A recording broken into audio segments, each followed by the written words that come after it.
my job. And like kind of like when I'm playing GTA on stream. It's like I just want to point out this game has just flagrant racism, flagrant sexism, and I do not, support any of these things. But they're here. If that makes you uncomfortable, you may leave. One of the more famous parts from that game was the use of that word. The famous little discussion between two of the characters, and he would just sing songs of the word at it. Don't forget the coffee. Coffee's pretty famous as well. Yeah, hot coffee. Hey, Snow. You want to come over for some coffee? Oh God, that's what I say. You guys. The coffee was very hot. You gotta listen to Omegon. He's got a Twitch stream. He also has a YouTube channel there, and when he's talking about stuff in the news, and usually when drugs are mentioned, he has code words for each one. I think cocaine is orange sherbet. Yeah. I forget if it's. I think it's marijuana. He calls Haribo. I'm not sure. That's awesome. Oh yeah, his stuff is great, and a little animation for his character. He's like this. Oh, I don't know. It's apparently supposed to be some kind of Cthulhu-looking character. At first, I thought I'd see it if he was in a lithid. More closer to an lithid, but yeah. Yeah, well, he had wings, so it's like Cthulhu-inspired anyway. So. Yeah. So you've seen Omegon. All right, cool. I haven't watched his channel, but I've seen other people reference him. Oh yeah, he is great, and I've seen his. I caught a couple of his game streams. He's doing like the North Atlantic fishing game. He does Euro Truck Simulator, and he likes to do Assassin's Creed, or as he calls it, Sneaky Murder Fun Time. Well, I mean, as a squid man, he should be good at fishing. Yeah. But yeah, he's cool as hell, and he likes a lot of the same things I seem to like. We actually through chat, I was discussing Godzilla movies with him. Nice. Yeah, and Gojira. He also likes Warhammer 40,000 and professional wrestling. And he likes old school professional wrestling. When he said two of his favorite wrestlers were Ted DiBiase, the $1 Million Man, and the Honky Tonk Man. I really have to ask him if he's ever seen the infamous Tupelo concession stand brawl video or not. That is basically when finishing up a match that led into a brawl which peeled outside the ring and into the concession stand, and they tore that thing apart. Just throwing, all kind of thing, trays of cups and trays of hot dogs. Sometimes jars. Theatrics get expensive, eh? Well, they planned it. See, now they worked it out with obviously. the owner of the venue. I think he was closing it down for the season or something. Look at this crazy fucking turtle over here. Or something, but yeah, they said go ahead. They only said it's like, don't hurt the popcorn machine. I'm going to be selling that later. This turtle looks like it was carved by a jeweler. What's that? It's like the turtle master from Kung Fu Panda. Monkey. Yeah. Like jade and gold or something. Somebody see if there's a flat planet on his back. Yeah. Well, I don't see any elephants. No. There's one thing I haven't. I need to go back. You gotta remember, Discworld is not on the turtle's back. The elephants are on the turtle's back. And Discworld's on top of that. The disc is on the elephants. I gotta go back and read those books again. It's been so long. And You're so good. Oh yeah, and I watched the movies as well. I don't know if you ever saw the movie. I think they were all TV movies, but it was a movie of the first one, Color of Magic. And I remember I saw some of it. Sean Astin plays Two Flower. There's And a character and a half. It sounds like entirely too many flowers. And I hard can't, enough dealing with just the one. I can't remember the I'm sorry. the actor's name. He was I know he was in the Harry Potter movies. He played the first Doctor in the Peter Capaldi episodes, and then he also played the actor who played the first Doctor in that biopic. Can't remember the actor's name, but he was playing the character Cohen the Barbarian. Ah, nice. That's a fun character. By the way, thank you for pronouncing biopic correctly.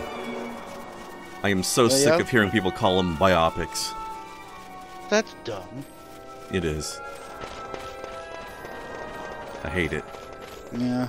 Technically speaking, if they wanted it to be pronounced biopic, they would. They should hyphenate it. Well, it sounds like there's not. Sounds like they're all something that rhymes with biopic. Yeah. Actually, I am. Right. But biopic should definitely be hyphenated. That would make it more clear, at least, I guess. I was telling somebody the other day about one biopic I still need to go watch. It's called Dolomite Is My Name. It stars Eddie Murphy. Well, okay. In the 70s, there were these low-budget action comedy movies starring comedian Rudy Ray Moore, and the character he played, at least in two of them, was named Dolomite. And he took it from a character that he pretty much created as his on-stage comedian persona. Somebody say that he was the first rapper, because that's how he did it. He did his comedy bit was kind of like telling stories, and he told them in rhyme, set to music. But anyways, when was this? This was in the the 70s, probably early to mid 70s. So a rhyme set to music. So in other words, a song. Yeah, but he spoke it. I'm pretty sure rap as a general term existed way before the 70s. Yeah, but rap as a genre of music, everybody equates to starting in the 80s. Anyways, like I said, he had a handful of movies. There's Dolomite and its sequel, The Human Tornado. There was Petey Wheatstraw, The Devil's Son-in-Law, The Disco Godfather. And anyways, they've kind of become cult hits now, especially when home video came out and those hit the market. I remember working in a video store, and those are some of our best sellers, the Dolomite movies. And so anyways, he kind of became a legend. He became one of the authentic, I guess you might say he was one of the original kings of comedy. In fact, many people are wondering why he wasn't included or mentioned in that famous Kings of Comedy tour. But anyways, hello, Elijah. Hi, Elijah. How's it going today? A couple of years ago, Eddie Murphy made a biopic put out on Netflix called Dolomite Is My Name, and he plays Rudy Ray Moore, and about how he created the character and made the movies and everything. I mean, like I said, these movies were made, I say low-budget movies, they were made on no budget. He just had a bunch of friends, people who had access to equipment, people he knew, and he made these movies, or the first one. And it actually did well enough, it funded the next movie and the next one. Nice. Man, like I said, they're cult hits, and they're almost legendary in the world of low-budget filmmaking.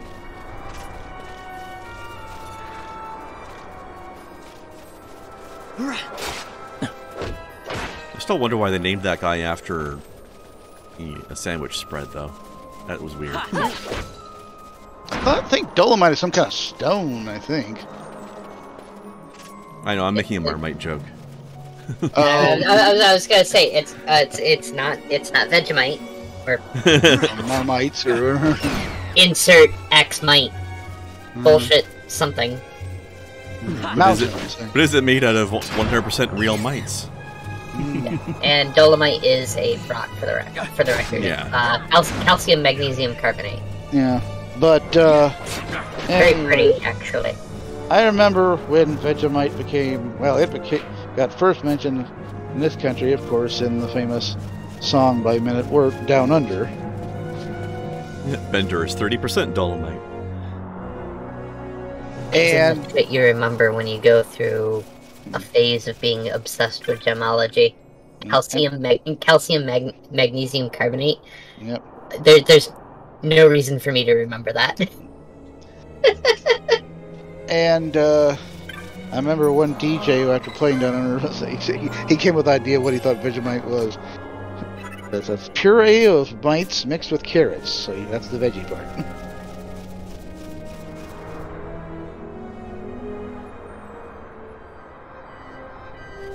I still need to try that someday, just to be like, yep, I've done it. What? Vegemite. Oh, oof. Just to say that I've done it. I don't know, some people really like it. And it's served to you by a man who's 6'4" and full of muscles, even better.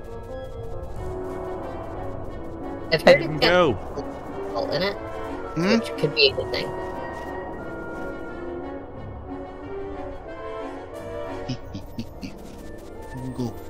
Though I'm not entirely sure if that's factual.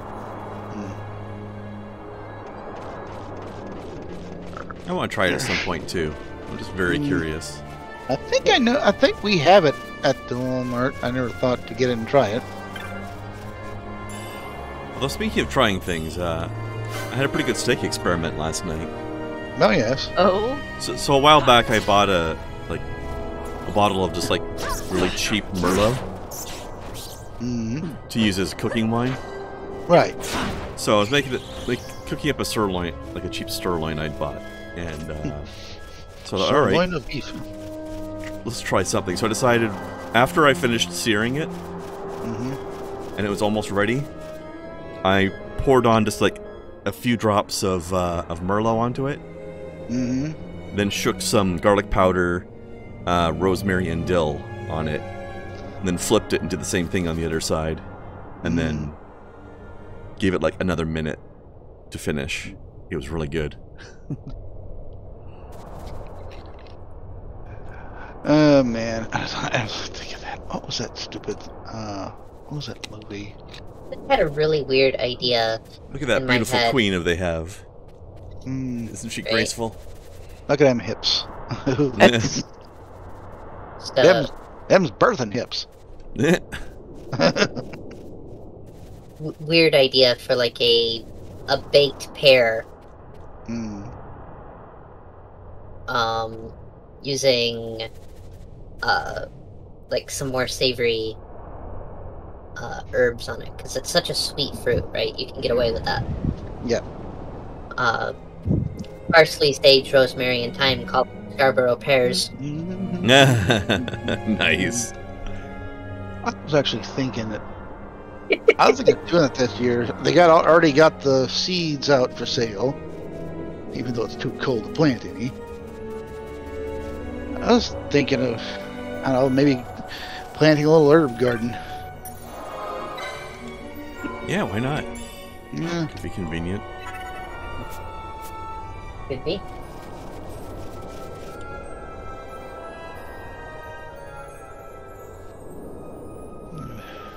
So I was looking at. Yeah, there we go. Kit. I could probably buy. Ooh, God, those are expensive. Yeah, the Nath. They also they're Heaven's Word. Critters. Oh yeah, this is gonna help him with the next boss. They're They're pretty cool. A little odd, but pretty cool. These things are very odd. Their primal is what is called Ravana. He's basically this like 6-winged, 6-armed beetle dude that fights with a bunch of swords.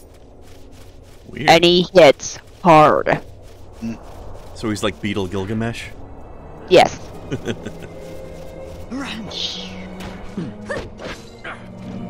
Oh, by the way, Interesting. Hmm?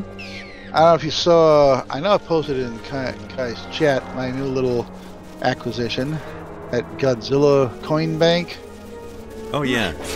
That was so neat. I was just in the store, like picking up art supplies, and they had on a shelf. They had a couple others. I think there was like a Goku, a Sailor Moon, and one I think is where that character in My Hero Academia. And watch the shows. I don't know any names of the characters. But that Godzilla, I'm like, oh hell yeah! Isn't My Hero Academia the one where that frog girl comes from? Yeah. Yeah. That's the only thing I know about it. Oh god. A lot of fan art of her out there. Yep. People like Yep. tongues for days, I guess. Yeah. So does she. Yeah. I love it. Okay, I'm putting this up on the. I'll put it in memes over on in the coffee house because it's funny. It's like I would not be at all surprised. Permission to put a link in the chat there for you to see what this primal looks like. Yeah, sure. You don't need. I mean, you're a mod here. You don't have to ask my permission for that sort of thing. I trust your judgment. Fair, but I know some people get very finicky about that sort of thing. True. But again, you're a trusted person, so I know you're not just gonna spam nonsense in there. I'm spam. Woo! Love the fun. Holy shit! Yep, that's Beetle Gilgamesh, all right. It's pretty cool. Yeah. You got a picture of one of the regular Ganath things? It's like Yeah, let me. if General Grievous was a Beetleborg. Yeah. Basically. Think I'm just that saying one's Gilgamesh because crazy. he's like an obsessed sword collector from Final Fantasy stories already. So he's on topic in that sense. Only Gilgamesh I know is either the epic poem or the character from the Eternals. I don't know anything about Eternals. But, actually, I I think there's know- Gilgamesh in this game, too. I know that the comic series was way better than the movie, and they changed damn near everything about the comic to make the movie. I know people hated the movie. I mean, that's the thing. If you didn't know about the comic, you'd be totally lost in the movie. And if you knew about the comic, you know there ain't nothing like it in the movie. You'd also be totally lost. Well, you'd know enough to know this ain't the fucking Eternals. In fact, when somebody's talking about, the more I see pictures of the Eternals, the less I care about it. And I took some better artwork from the original Jack Kirby Eternals and posed them and said, "That's not the Eternals. This is the fucking Eternals." And he came back and said, "Holy crap!" And it's like,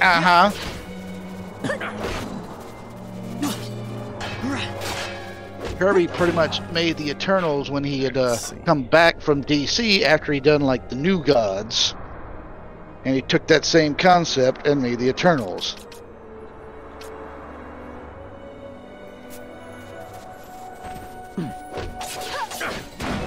Okay, first flip. Yeah, I should toy around with Final Fantasy 14 again someday, but I literally can't now because nobody's gonna be let in anymore. For now. Although I guess that's just new accounts or something, right? Or Yeah. because I technically have an account already. But I love that song Joe Cat made. I think it was on the Healers, a video about healers. His song, "What do you do when the party's full health? What do you do when the party's full health? Or only halfway up and standing? DPS the bad guy." Pretty much. Yeah. good. I thought the next time, "No, I don't pay your sub," but apparently that's the constant comeback when you Oh wow. ask somebody to do something. "You don't pay my sub." Yeah, those Ganath are clearly inspired by the guys in this game. Those are too similar to be a coincidence. Yeah, picture of the ones from here actually showed up. So, Yeah, they're just like more modernized versions, I guess. Yep. Yeah. Maybe it's just like a different tribe of the same species or something. Wake up, Vaughn. Okay, you know what? Party. Smack me one, Balthier. Thank you. Just smack. That really hurt. It's better than waiting for the sleep spell to wear off. Sleep. I like how they do that in Final Fantasy. There's two spells, Sleep and Confuse, that can be broken by a melee attack. You want to hear a funny one? Wake him up or smack some sense into him. And sleep spell. Read him 50 Shades of Grey. Ooh, yeah, that'll do it. I did like. Okay, these guys were doing a review of the parody movie 50 Shades of Black, starring Merlin Wayans. And at one point, for his little sexy torture session, he's got the girl tied to bed, and he's reading her 50 Shades of Grey. Yeah, nice. And at one point, he stopped, like, who wrote this? An 8th grader? And I love the critic, like, motherfucker, I just thought you throw your shit stain under of somebody. Your rich, white, racist mama just served you fried chicken and Kool-Aid for lunch. Going through all this stuff he's done, this crappy stuff he's done in the movie, he says, and E.L. James writes like an 8th grader. Now, she does, but you got no place to be pointing fingers. I mean, I've seen a couple of excerpts from that, and it's true. It's very bad. I do remember those same ones that had actually been to see the movie of 50 Shades of Grey. It says, yeah, the demographic was all there. Women, I don't get it. Like a lot of women, probably from 20s to their 50s. Oh, he's saying that the people at the theater are the people he expected to be there. Right. He said, somebody said, yeah, a lot of blankets in that theater, I noticed. Oh my. Yeah, I said, and I heard at least one liquor bottle clink and roll across the floor. Getting some air freshener in there between showings. Jeez. So I'll say one thing: somebody discovered that women will indulge in porn if given the chance to. Oh yeah, obviously. Just try to dress it up romantic. I mean, that makes it better, but not when it's 50 Shades. I'm not sure that you could call 50 Shades romantic in any way. It was trying to present itself that way, though. Right. Well, you know how 50 Shades got started, right? It was a Twilight fanfiction. Right. Somehow. And somehow we got that out of it. And like all fanfictions, it was worse than the original. That's why I always make a joke. Somebody was showing, like, people ask me to like Frozen 1 or 2 better, and they show the movie poster from the original Frozen, which was the survival horror flick about the people trapped on the ski lift. I haven't seen the sequel to the Disney one. And then I came back, that's why same as when people ask me what's my favorite Twilight movie, I show them the 1999 movie with Paul Newman and Gene Hackman, which was like a mystery thriller. The only Twilight movie worth a damn. Yeah! It actually was good, but it's like, yeah. I haven't seen it, but I assume it's better than the vampire one. Yeah, I mean, it's good. It's kind of hard to go bad when you go worse than that, I should say. That's what I was intending. That's why I'm making the assumption, because it's probably a safe assumption. Yeah, then again, when you got Paul Newman and Gene Hackman, that's guaranteed gold anyway. Those two they don't make bad movies.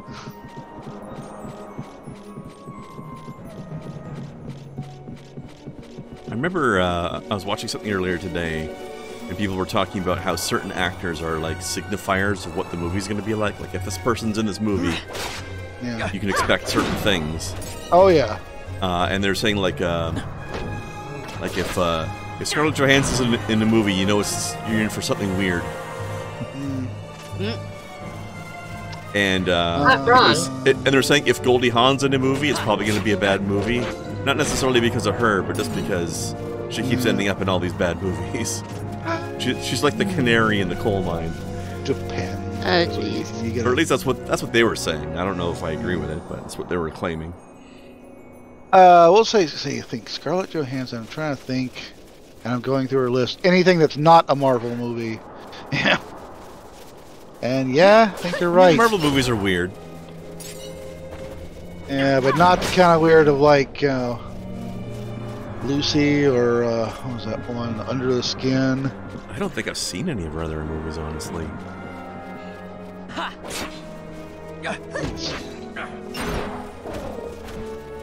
Something called Under Skin has to be weird, though. Oh yeah, it's kind of like a weird kind of some kind of alien movie. What else did it get here? I know that one Marriage Story she just did with Adam Driver. And hell, one of her early ones was, I remember, was in the late 90s with the movie Ghost World. Which, Sounds don't weird. let that... It was based on the comic, like the on an indie comic. But don't let it make it... There ain't no ghosts in this thing. It's... False advertising. I don't understand what the name really meant. It's one of those kind of slice of life teen angst movies. Oh, they were just mentioning ghosts because they were trying to attract the goths. I see.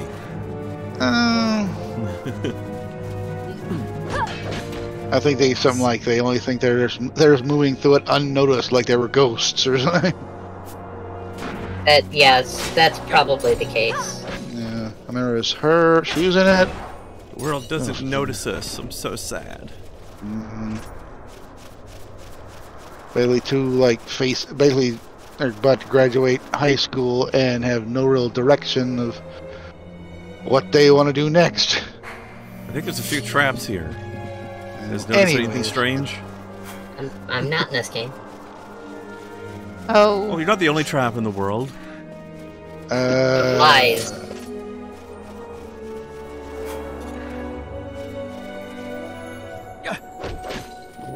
Just the one that we like the most.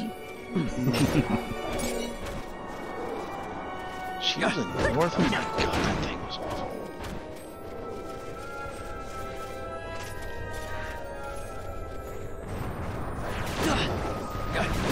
Oh yeah, she was. That was her voice in Her. Her voice was in herself? That's the movie Her. Logical. Where she voiced like a kind of like what Siri type program that starts to develop its own and kind of like an artificial intelligence, and it starts to evolve and like move beyond. See, I knew Siri was going to turn into Skynet one of these days. Pretty much, or why you don't buy Apple products. Right.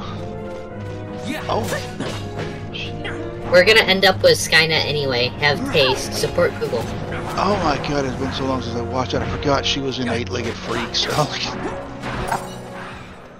mean, I don't know that I can if supporting Google is having taste either, but at least it's better than Apple. That was a crazy, I think an intentionally bad movie. I mean, those are your choices, really. I mean, it was about giant Vote for the lesser spiders. evil. It's like the American elections. Yeah. Embroidered tippet. Wow. I can't even necessarily say that Google is a lesser evil, but at least their stuff works. Well, that's what makes them lesser in a sense. Like, if we're going to have a Skynet, I don't want it crashing every 5 minutes. Are you sure about that? Wouldn't that be actually ideal? No. I'm ready to bow down to my robot overlords, not reset them. Oh, yeah. Double XP, I think I will. Thank you. That was the one. Alright. I need to license this puppy.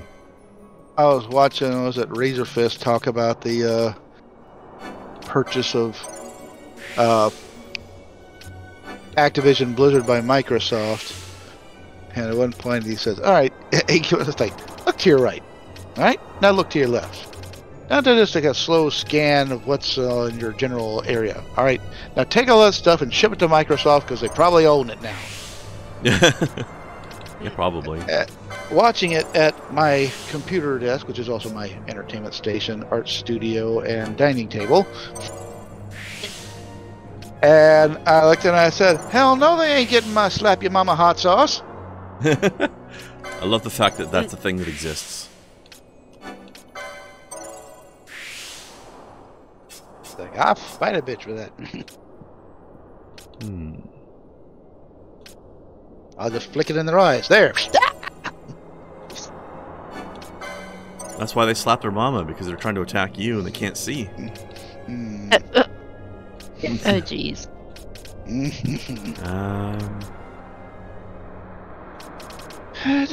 Come on. Let's go this way. What's the sauce? Rip them. Oh, what shall be my source tonight? Time to wear my embroidered tippet. Tippet. Tippet! Ever watch Kathy Griffin? Unfortunately, yes. I liked her stand-up, and we always talking about her mama and her box wine. And that was her catchphrase. Tippet! Yeah. I just can't stand her personality in general. And now it's her with the box wine and a chip on her shoulder. Yeah, I did like the one my dad he didn't like. I mean, she's always done nothing but make fun of people more talented than her. I said, Dad, she's talking about the Kardashians. I think she's safe. I mean, we are also talking about Kathy Griffin, though. Yeah. Right? She might be the one person that the Kardashians are more talented than. And the only thing that they're talented at is having really good genes, which they had nothing to do with. Most of them. That's the thing I always kind of like. One person I was kind of in defense of, sort of. People was making fun of Chloe about her size. It's like, girl can't help it. She's Armenian. Isn't she also the only one that looks like an actual real person? So it's like she's Armenian. They big Instead over of a there. Barbie doll. Hell, if anything, it's the rest of her sisters that are the anomalies. Yeah. Alright, so speaking of Kathy Griffin, here's a question for you guys. Remember when she did that severed head of Donald Trump thing? Yeah. Do you guys think that should be considered a death threat? No. Because it kind of felt like it. Tasteless. It kind of felt like she was trying to tell people to kill Donald Trump. No. With no love for the man at all. Yes. Yes, it should be. Because it would have been if it were another politician. I mean, what is holding up somebody's severed head supposed to be saying? Right? If it was holding up the actual person's severed head, yeah. It's a dummy. No. It is a threat. You can't threat something that you've already done.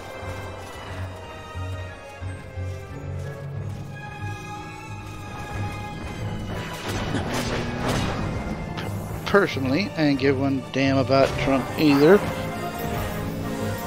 mean, I certainly didn't feel like she was trying to say that she was going to do it herself. Give a damn if he lives or dies. Any more than I give a damn if I give a damn if our current president lives or dies. Which, current look, he might have already done. It's just some animated homunculus or something.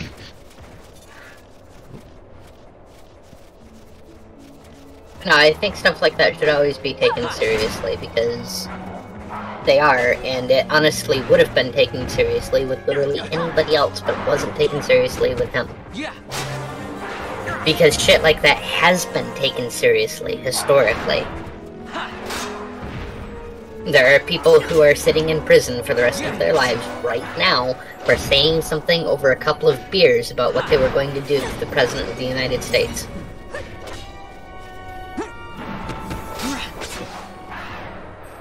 She did a little bit more than say something over a couple of beers. She held up a physical representation. Also, I just feel like people shouldn't be doing dumb shit like that. Like, even if you don't mean it, like, Don't be joking about that shit. I'll tell you one thing. There was a YouTube that actually got in a lot of hot water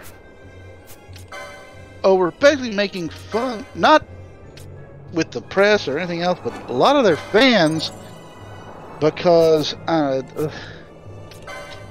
don't know, I guess the fans generally consider them to be more conservative. They thought they'd be the type that would support Trump, and they made fun of him just like anybody else would.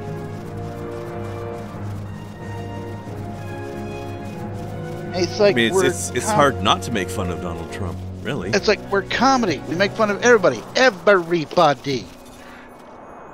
Just because we hold a certain point of view in a lot of our comedy, that's only because, you know, they thought they were super conservative only because they made fun of the liberals so much. So that's because the liberals draw most of the do most of the dumb crap. Yeah, it goes back and forth in cycles.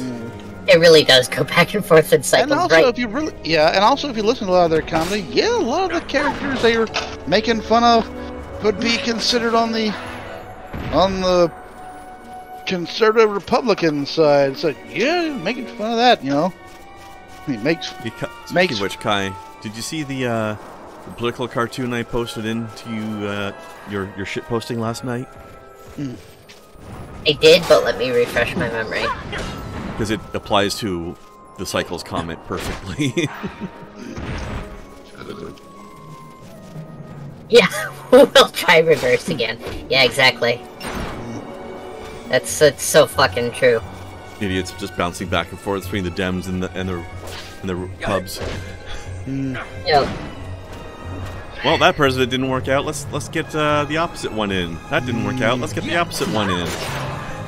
And that's why I look at policy, not anything else.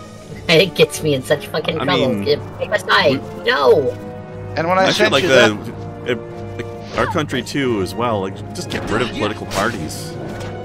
Just have everybody be an individual. And I'm glad you like the one I sent you underneath that one. Which is, so it was some kind of like D&D looking monster. Just because you're different doesn't mean you're not beautiful. Now go out there and shine, you magnificent what the fuck. Yeah. Oh yeah. I also liked yours, Krendar. After that, the smooth caramel.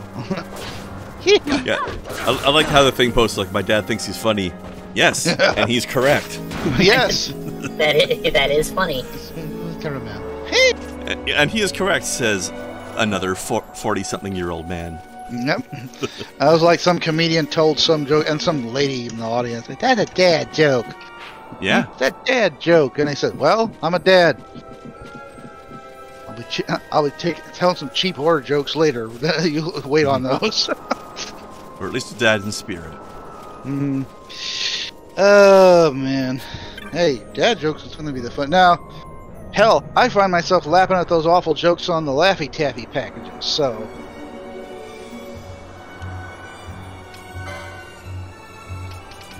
I mean, somebody's got it. It's like, you know... They'll say, what kind of shoes do bananas wear? Slippers! That kind of thing. That's awful. Yeah. Oh, you never heard that before? No. Oh, that's that's a kid joke. Is that basically what that one is? You know, what's the best way to catch a squirrel? Oh, sorry. Go ahead. That was the best way to catch a squirrel. Climb up a tree and act like a nut. Reminds me of in The Last of Us. There's a part where they find a joke book. And just go through, like, you can just have them go through and read off these corny old jokes, but some of them were actually pretty good. Yeah. Oh, I used to love. We had the Weekly Reader. I don't know if you guys ever had that. It's almost like a little newspaper. They hand out free in class, and every now and like every month or so, they had this book club. Like they had all these things. They're all paperbacks. One thing or another, you get to choose your own adventure books and stuff like that. I'd always want to get the joke books. It was like full of material. I have had, the peanut joke books. I've had the gorilla joke book, shark joke book.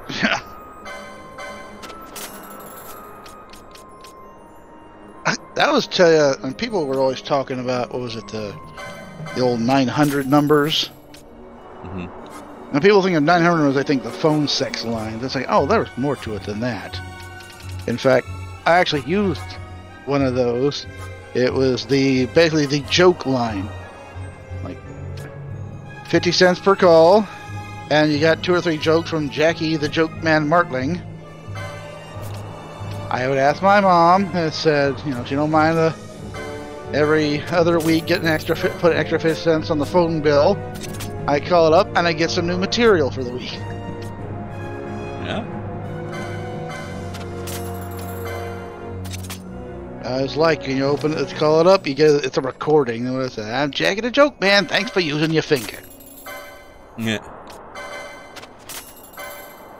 I remember one of my favorites they had in the game there. Old classics was what was it? Did you hear about the psychic midget that escaped from jail? He's a small medium at large. Da-da-da-da-da-da. Good times. Oh, week. Enjoy the buffet. Yep. Tip your steak, try the waitress. Yeah, tip, I like that. Tip your veal, try the waitress. Also, Kai, I don't know. What is the difference between a tuna, a piano, and a pot of glue? Well, yeah. Sorry, hold on. You can tune a piano, but you can't piano a tuna. And the pot of glue? Where's the pot of glue come in? I knew you'd get stuck on that one. Nice. I like how the joke comes with its own little joke trap. And then there's the old famous one: you can tune a piano, but you can't tune a fish. Mm-hmm. Yeah. What happens when you witness a shipwreck? What? You let it sink in. No. Jeez. You hear the one about the ceiling? No, never mind. It's over your head. What do sprinters eat before a race? What? Nothing. They fast. No. Nice. Let's see. I didn't know this stream was gonna devolve into freaking dad jokes. Devolve or evolve? Either one.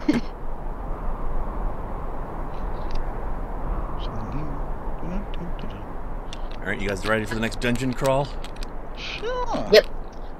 As I'll ever be. Woo! What's the best way to carve wood? What that? Whittle by whittle.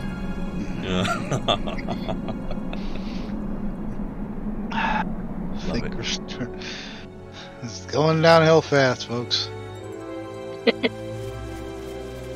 How do you organize an astronomer's party? How? You plan it. Woo! Krendar. Jeez. It's a fancy tomb. How do you make it? How do you make a hippo float? Vanilla ice cream, some root beer, and a hippo. I love those jokes that take a sharp left turn immediately. Why does Snoop Dogg carry an umbrella? Huh. Why? Why does Snoop Dogg carry an umbrella? Why? The drizzle. Hey, Gamley. How you doing? Thanks, Aid. You walked into comedy night. Also, my wonderful girlfriend, ladies and gentlemen. What do you call a fish with no eye? Oh, I've heard that one before.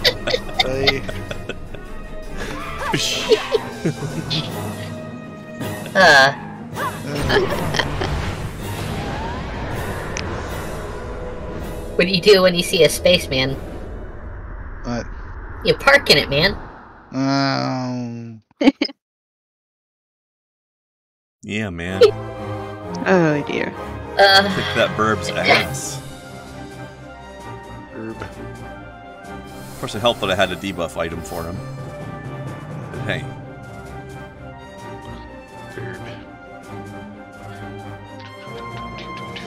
I like how everybody else is doing a fancy pose and Ash is just standing there. He's just Waiting. awkward. She's just waiting for these idiots to be finished so we can move on. Action pose now.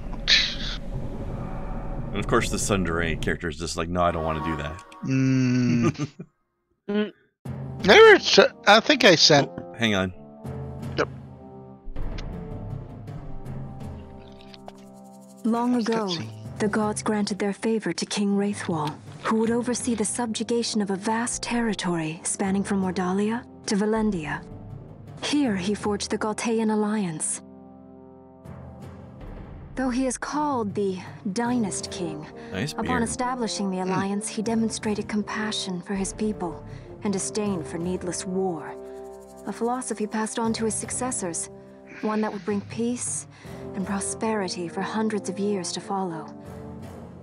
It was during this time of peace that the city-states of Arcadia and Rosaria, each members of Raithwall's alliance, took root and flourished. Raithwall left 3 relics signifying descent from the Dynast King. Of these, the Midlight Shard was given to what would become House Nabradia, and the Dusk Shard to my ancestors, the founders of Dalmasca. The last of these relics was the Dawn Shard. It remained hidden here, known only to those of royal blood. As though the Dynast King foresaw the very plight before us now. None save descendants of the king are suffered within. If we attempt to enter without proof of such lineage... There's no guarantee we'll make it out alive. Vicious beasts, fiendish traps, something like that? Mm-hmm. But you must consider the prize. The Dawn Shard lies within, and Raithwall's treasure. And there was I, thinking this was going to be hard.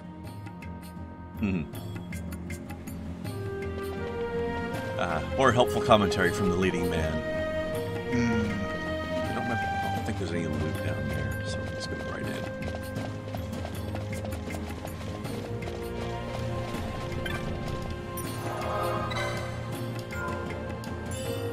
So, something called a tomb crystal just feels very ominous. The Tomb Raider. Or Tom Raider. Tomb Raider were some good games. You know what? I should add that to the franchise playthrough list. Yeah, you know what? That's a good Speaking franchise. of that, made me segue in my mind to those Hertz ads with Tom Brady in them now. The thing where he's trying to hurry up something, let's go. Like the toaster, the elevator, let's go. Thing is that's kind of how I feel about the ad, because there's no skip feature ever when those things come on. It's like, it's almost encouraging us to say to the ad, let's go. I don't know. I always kind of tune out when Tom Brady's involved. You know what? The man Or got... no, wait, I was thinking of Wayne Brady. Never mind. Yeah, man had Brady. talent on the football field. He got 7 rings to prove it. I don't even know who Tom Brady is. I have to go Quarterback.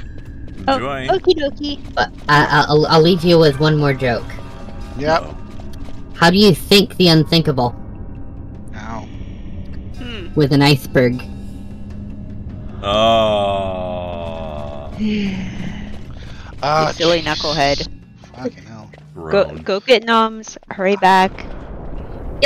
Yeah, also, Gamley, you are 100% correct. Balthier is objectively the best character in the game. It's not an opinion, it's a scientific fact. Yeah, Brady's a football quarterback. He's played Fight or run? We longest time with Oh, he's a Patriots. sports ball man.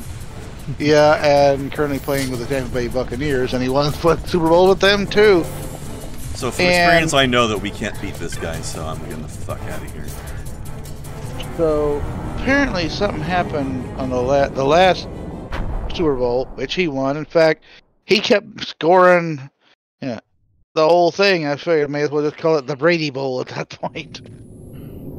Brady Bunch. And some I'm using huge ass air quotes, so big you can see it from overhead, progressive journalist, again big air quotes, together we can bring it down, saying somehow because Tom Brady, a white guy, was on the winning team of the Super Bowl, and the opposing team's quarterback was black, and the Super Bowl was in February, which it is every year, because February is also Black History Month, somehow that makes Tom Brady racist. It's like, how dare you be better than a black man in Black History Month? That's like, you're a special kind of stupid, aren't you? Maybe the other guy just shouldn't suck then. Yeah, it's like, at that point, I wish I'd found the original article. I would have put up the comment, tell him, get good, scrub. So this boss fight here is basically what they call a DPS check. Because there's a time limit to fighting him, so you have to be able to kill him in a certain period of time. Some Peckyverse. So we ran from the first one because we had a much smaller period of time. Because basically, you've got this hallway. Yeah. You have to fight him. You have to kill him off before he gets to the end of the hallway and squishes you against the door. But in the first one, you can see the hallway was much shorter. We don't have the DPS levels to be able to kill that guy yet. Oh shit, they got rid of Balthier. Oh well, we're almost done. He's got one of those bullshit, I remove you from the fight spells. It's obnoxious. Mm-hmm.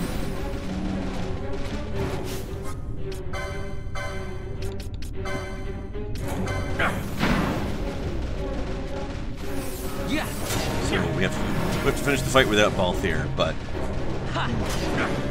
he's almost dead, so that's fine.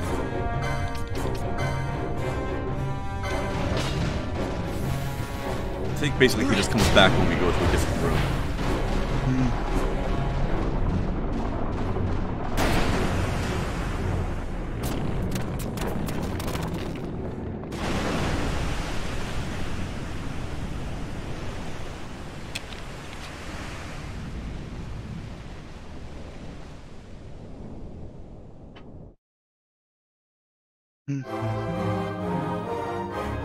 Doesn't even get to be in the victory pose with us.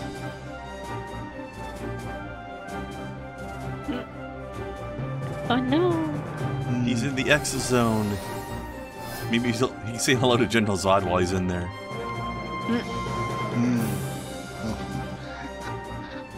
Hey, send him to the Shadow Realm. Basically. Alright, I still don't know what... I never understood what that was from. It's just, I was using a few memes here and there, and I was only brought to attention to the memes by watching old Filthy Frank videos. That guy was hilarious. Of course, he could also see the writing on the walls that his type of humor in the new YouTube was gonna get canceled real quick. So he took to music, and now he's making bank that way. The man's got an amazing singing voice and talent for writing music under his new handle, Joji. That's a much more boring handle. Well, actually, apparently that's his actual name. Did Krend stutter? His name is Frank. Isn't Frank? Frank was a character he played. Like Filthy Frank was a character he played. How could he lie to us like that? Well, remember Fred? That wasn't his real name either. I mean, there's a lot of Freds. So what is this Wounds guy need to look pretending on to be as this they little pillage kid so with a voice solemn synthesizer and Last. like this? Yet without help, you and I are as nothing. Well, wait. Is this not so? Cutscene. He thinks ever and always on his own profit. Assure him of it and he shall remain true to our cause. I do not share your majesty's trust. We will continue this later. Now we should concern ourselves with finding the Dawn Shard. Perfect. Also, stop talking about him. He's going to come out of the It shadow zone sleeps soon. and waiting, somewhere deep within. How can you be certain? I can hear its call. Oh, great. Now the princess has voices in her head. Princess?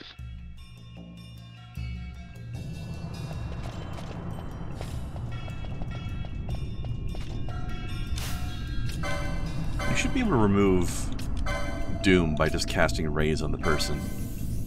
Ooh. But I don't think it works. Yeah, I have to wait for him to die.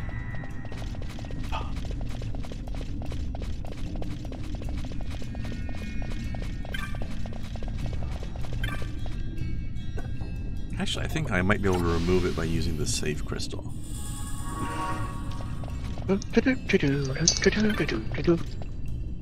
Ooh. I think this one goes back outside, if I remember correctly. Doom. And why not? Doom. Remedy can cure Doom? Maybe. Doom. Be a waste, kind of a waste of a remedy, though, I think. So we are there.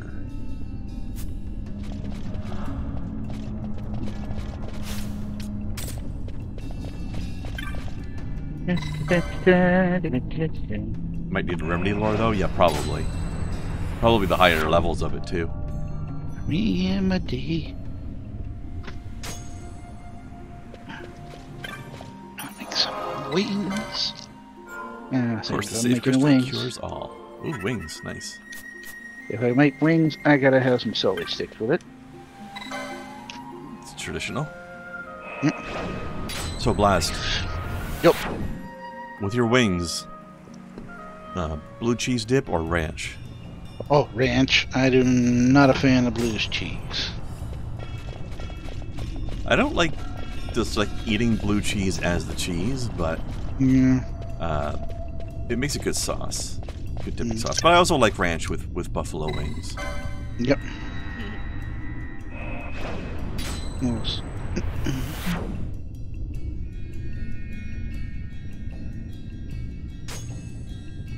There's a tactical mobile game? Do you mean mobile phone, or are you talking like Game Boy gambling?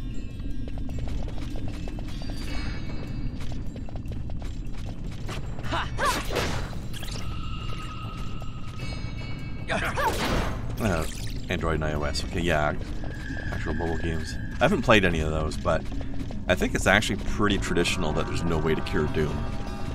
You just have to wait for it to happen, and then res the person afterwards. Doom can cure himself. Richards! Oh. Little Marvel reference there. I'm surprised they haven't had him in a movie yet. Dr. Doom, they've had him. Yeah, they have. Well, other than the Fantastic Four ones, I assume. Oh, yeah. But those were all crap, and I didn't bother watching them. Exactly. Or at least everybody says they're crap, and I'm taking their word for it. The little clips I've seen looked bad. The first two weren't terrible. That later one, the one people call Fantastic, because in place of the A in the middle was the 4. I don't know. But that was pretty bad. The other ones are alright. That's how Chris Evans got his feet wet in the comic movie business, because he played the Human Torch in those. Wait, who played it? Sorry? I missed the name. Chris Evans. Captain America. Okay. Yeah, I can see that, though. Like, that's good casting, I think. Hell, Michael B. Jordan played him in the other one. Before he was, Killmonger in the Black Panther.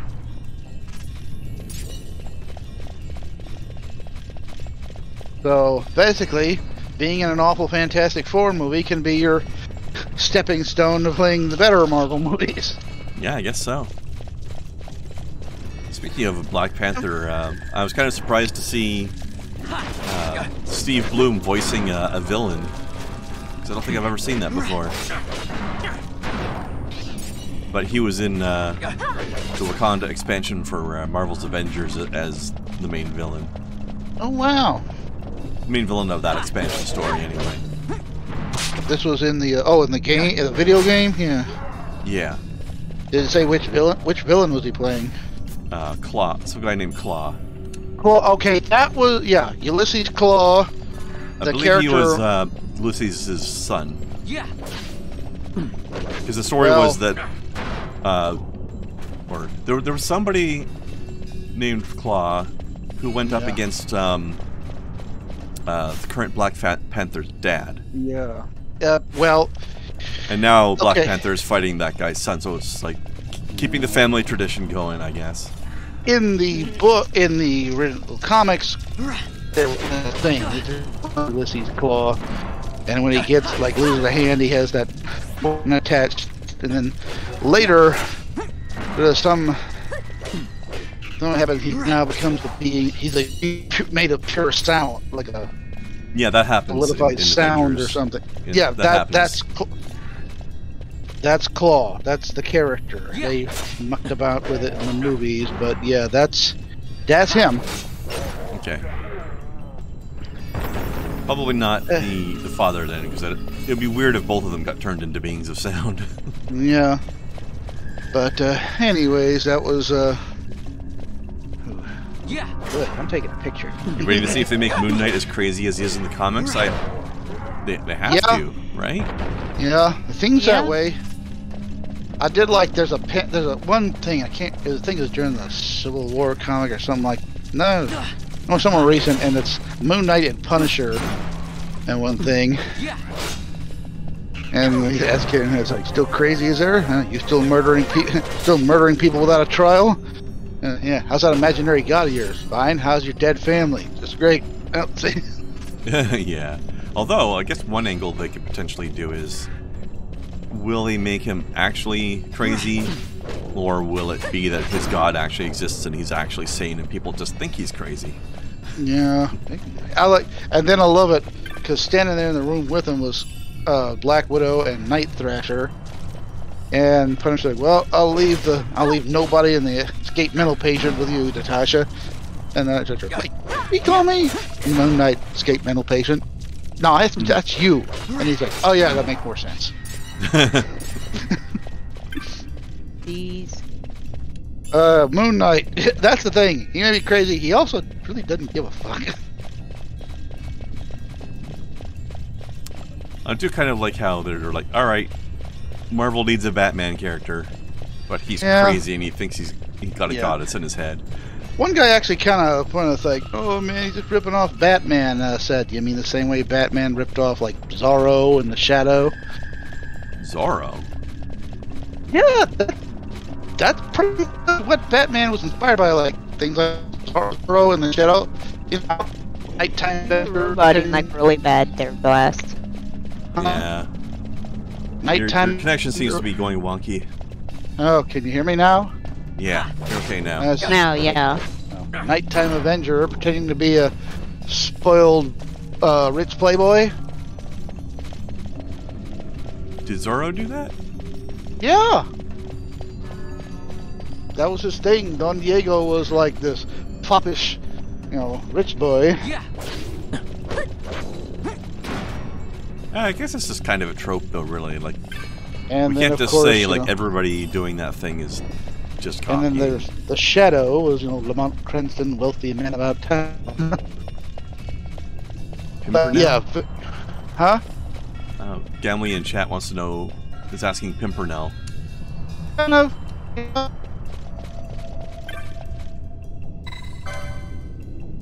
Whoa. Roboting again. I did a lot from there. Although I do like how, if you're going to compare Moon Knight and Batman, it's one's all black, one's all white.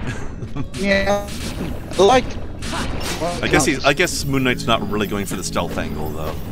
So he doesn't need to be, blending into the darkness or anything. In one of the books, he says, I want him to see me coming.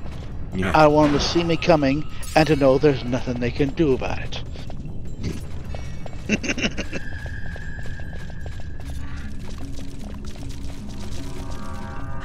In fact, thinking of epic collections. Like when I started reading Moon Knight, he's probably into his 3rd volume. I read the Earth stuff and all this epic collection. I can. Or I could probably go on something like Comixology or either way. I mean, Moon Knight originally just appeared as a opposing character for in the series Werewolf by Night. So our main character, the werewolf, and I said, "How am I opposing him?" And why not? Has the moon as the Yeah, I can see it.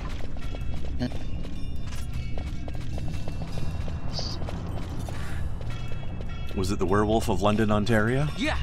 No, that was a great. I haven't read that comic in a while. He was a character out of the series Spinneret. Spinneret was a good Yeah. comic in general. Oh, you It's have read still that? Okay, going good. Yeah, it's been years, but Yeah. I used to read it when I worked at a call center because I had a big Yeah. list of webcomics I would read because I worked overnight shift and things got quiet. Yep. So I'd be sitting there for like 2-3 hours in a row waiting for work to do. Yep. So, alright.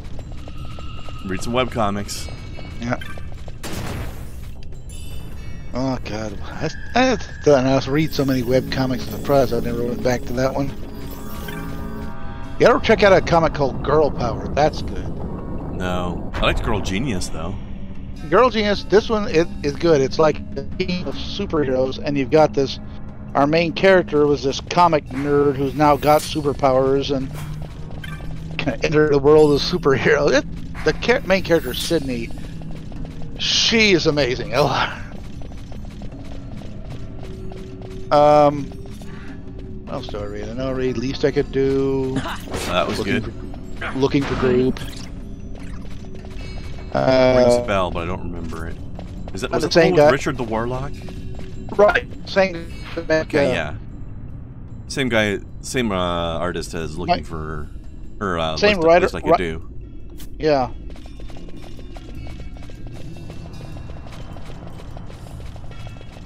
Very loosely based on Warcraft. Yeah. Or at least it started that way, and then it became its own Yeah. thing. What else? I read Wheaties, that's a good one. What kind of call center, Gamley? Originally, it was tech support for an internet service provider. Oh boy. And then later that place shut down, and then I went to a place that was like a different company that called MyFax, which was an internet, a way that you could send faxes, send and receive faxes through like a fake number on the internet, like without having to have an actual fax machine. I mean, I can't see you working at a call center. I can actually understand what you're saying. nah. Well, perhaps it will make sense to you that the reason the original call center I used to work at shut down is because the task got shipped off to India instead. Yeah. Under English. Oh god, I remember it was so bad at one point because there was a transition period where they were taking half the calls and we were taking half the calls. Yeah. And you could tell how poorly trained they were over there. Like, obviously this was like people being paid the minimum amount possible kind of place. And they were trained to basically, don't think for yourself, just here's a flowchart, follow this flowchart like slavishly. Ugh. And I could tell because of the way I got a call one day where first of all, the guy was really mad because he went through 5 agents before me that didn't help because they all kept asking him to do the same thing, and it was dumb. Also, like, the instant he described the problem, I immediately knew the solution.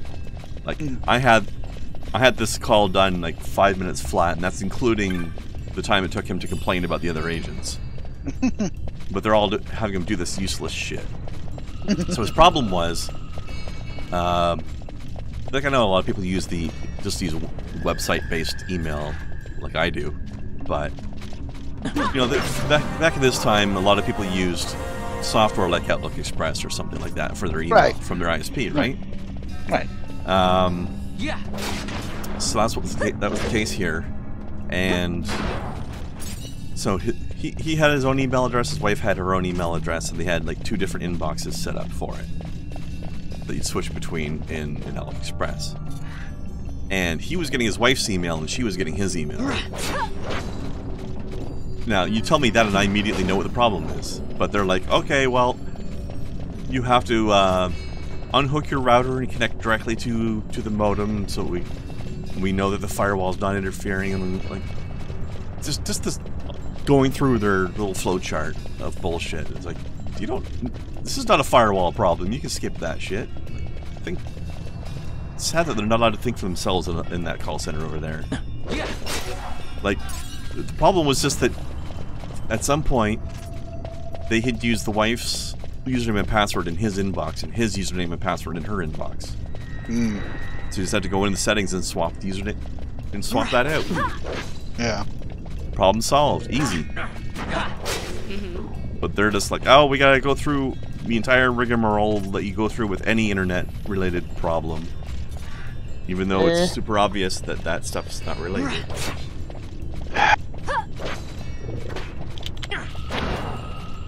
Comcast uses U.S. call centers and poorly trains the employees. Yeah, I can believe I don't know. I'm on Comcast, and whenever I try to get the call center, I have to have them repeat several times. And I'm saying, what the fuck are you saying? Some of the stuff we had to deal with was originally came from Comcast as... That's why because it was like there was like the local cable companies providing this internet service, but the internet service was more like a brand that goes through multiple.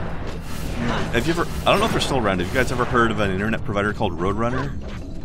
No. That's who it was. But they went through Comcast or like Cox Communications or whatever else.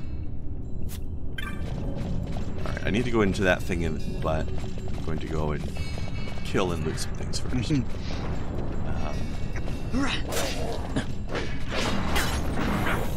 Yeah, so we had to indirectly deal along with Comcast sometimes. Because if it had something to do with actual physical cable work or whatever, we couldn't schedule that out, so we'd have to transfer the issue to the local cable company. But if it was just stuff about settings or troubleshooting, then that's what we did. So I'm glad that I'm glad now that usually it's an outage in the area or maintenance, you know, an automated call for that. Yeah. Gamley said that where Gamley lives, it was Time Warner Cable doing Roadrunner there. Yeah, that was another one of the ones. It was mostly it was Time Warner, but sometimes it was Comcast in some areas.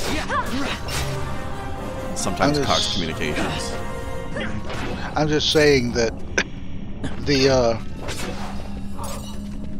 I'm glad when it can be answered by an automated call, then I don't have to talk to the person that can't speak English to try and fix my problem. Also another way we could tell during the transition period, another way we could tell which call center the thing went through was, or at least at this point I was actually doing live chat rather than phone calls.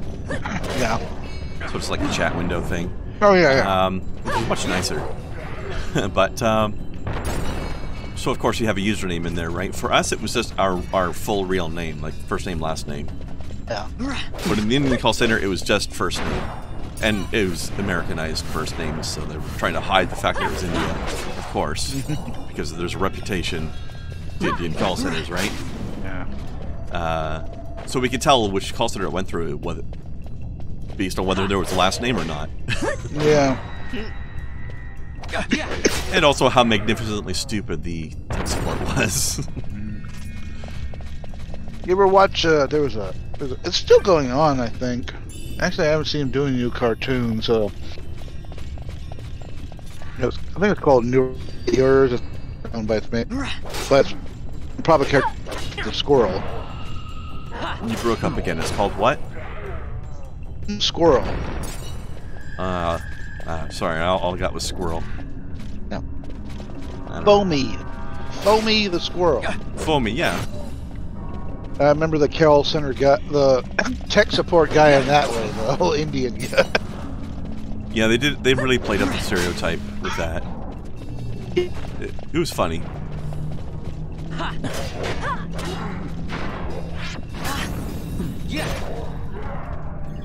Who's all these weird fire heads in this place is what I want to know.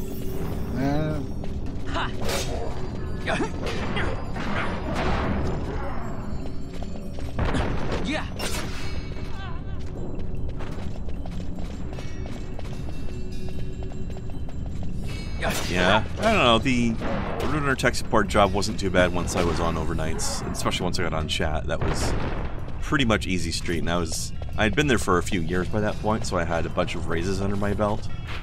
Yeah. So I was making good money not having to do very much. Yeah. Unfortunately, then the contract moved to India, and before the call center shut down entirely, because we were actually not Roadrunner employees, we were a third-party call center that just sort of we were outsourced. Our next thing that we outsourced to was AT&T cell phone support, and that was a shit situation. It was busy as hell. Yeah. Rules were draconian and bullshit. And after, I think, 3 or 4 months, the place just ended up shutting down entirely. Like, our company that did the outsourcing decided to just close our call center. And then that's when I went over to the fax thing, which was great at the beginning because they were a small company that was not like a giant corporation, and therefore they could actually have intelligent rules and practices. Until they got bought out by a bigger competitor, and everything went to shit again. And then I eventually ended up having to resign for medical reasons, because that's when I started developing my throat problems. Because of being on the phone constantly. Oh, yeah. All fucking day. That's no bueno. Hold on a second, I didn't need to use this thing. I did a silly. What? But yeah, that's why I only stream for 3 to 4 hours at a time. Because I can't talk for 8 hours. Oh, yeah. I will be in pain. You don't want to deal with her shenanigans, that's why. I love your shenanigans. Well, someone does. My throat just can't handle talking that long. Wait. Understandable. This way. Yeah, also, it seems to have done something to my vocal cords in the sense that there are certain, like, vocal ranges I just can't do anymore. Like, if I were to do... You know that thing people do where, I guess, singers are practicing or whatever, and you can hear the pitch of their voice going up and up and up? Yeah. If I do that, there will be gaps that get cut out in the middle. Because certain ranges I just can't do anymore. My voice will just stop doing anything. Which is annoying.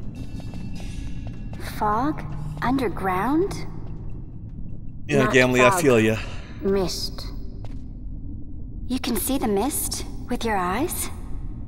Where it is thick enough, you may. The nether runs deep in this place. So, is the mist dangerous?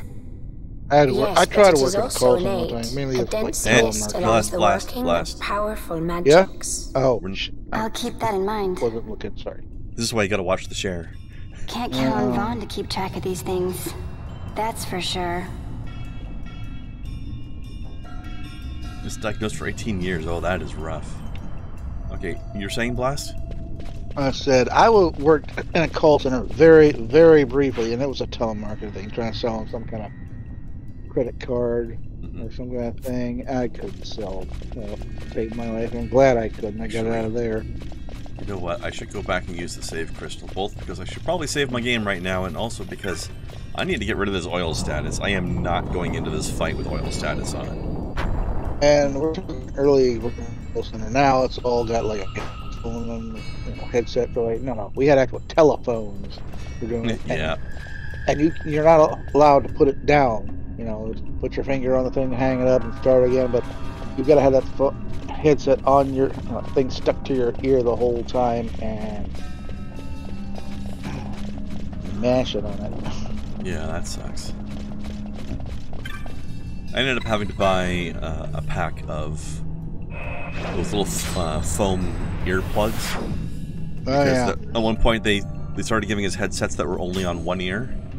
Oh man. So okay. Oh the rest of the call center is too loud. I need to plug my other ear. Right. So all these chatterboxes aren't distracting me because we're in this tiny little cube farm.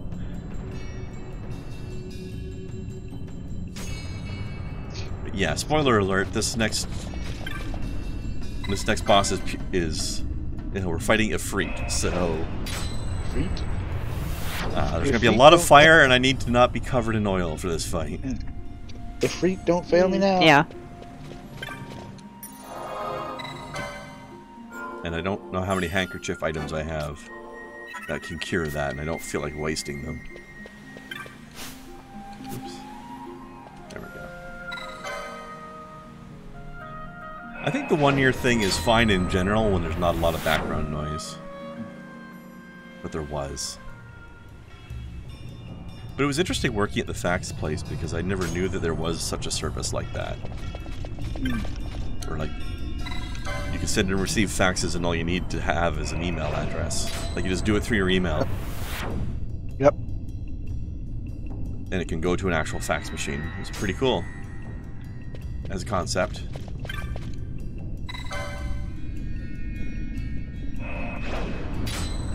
Yeah.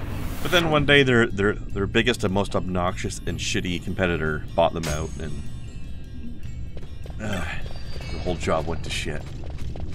It took like a year for it to really go to shit, but it got there eventually.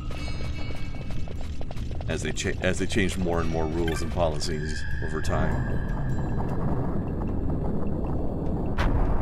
Oh well.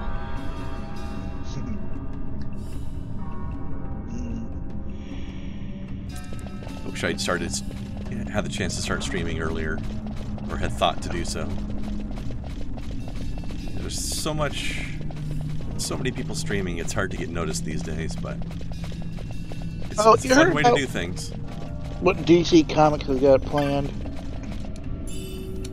By the way, do you know when the Suicide Squad game is coming out? Yeah, I don't...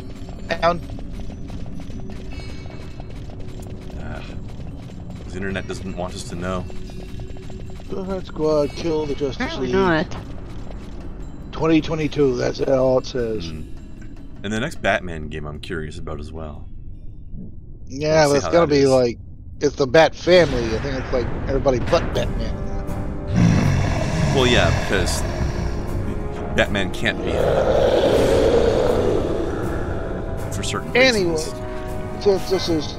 Well, that's right. This is Ifrit. This is not Ifrit. This is what this game has as a summon instead of Ifrit. Ifrit don't fail. Have anything I can steal? Either. Alright.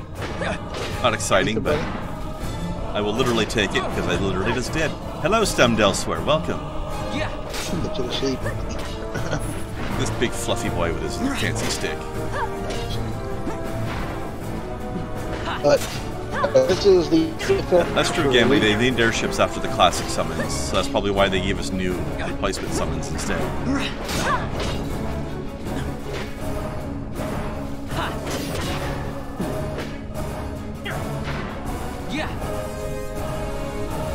I've got a few extra levels before coming in here. The fight's going pretty well.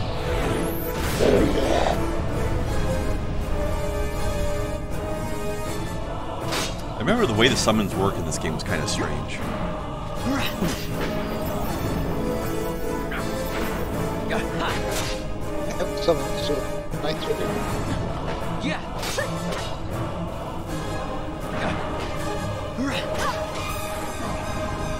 Hey, Blast.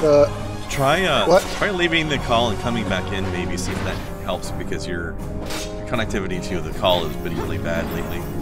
Crap. See if that clears it up a bit, maybe.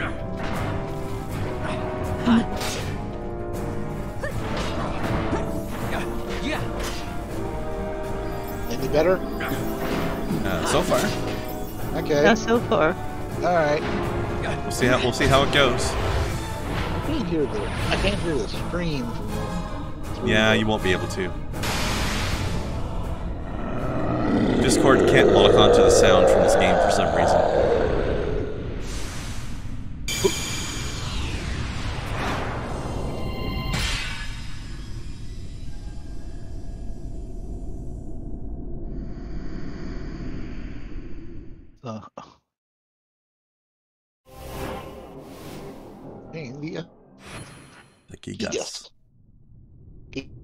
In vain glory they arose, shouting challenges at the gods, but prevail they did not.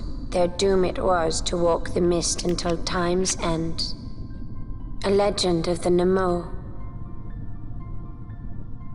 My family tells a story of the Dynast King and an Esper. The story goes that in his youth, the Dynast King defeated a mighty Gigas, for which the gods took heed of him. Thereafter, it was ever bound to him in thraldom. So, all this time it's been here guarding the Dynast King's treasure? What a boring life, eh? Not so. The Esper is the Dynast King's treasure. That's your treasure?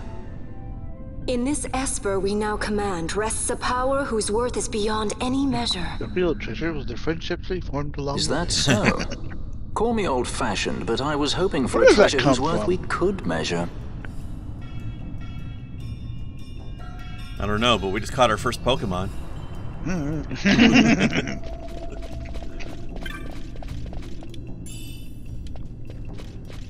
Anyway, so I don't know if you heard, since apparently, this is the 30th anniversary this year of the Death of Superman event.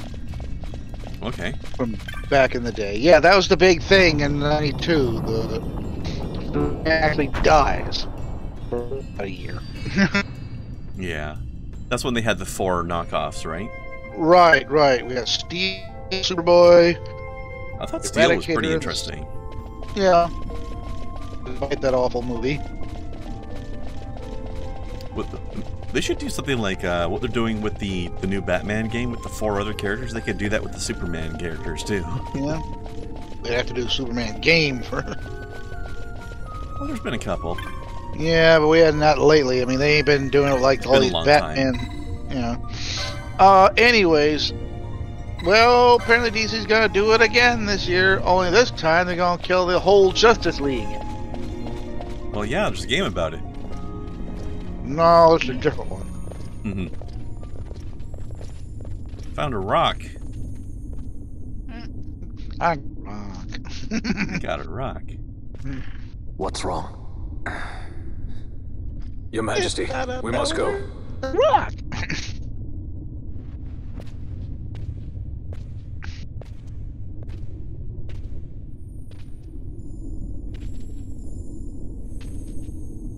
What?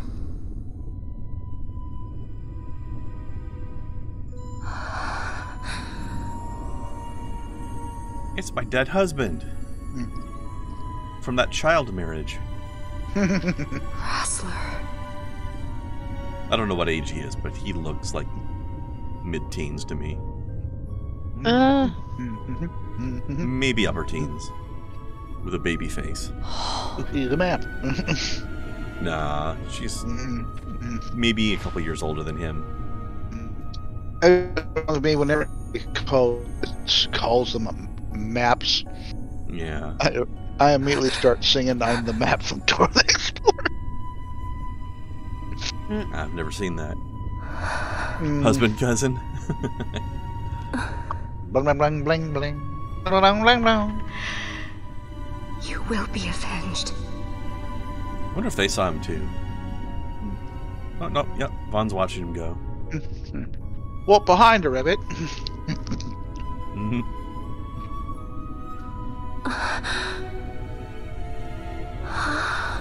Like, wait, you can see him too?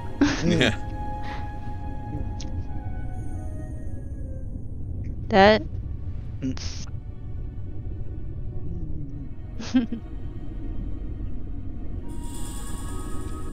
We got the thing. Okay. I think they have it set up so that she's... Let me just test this.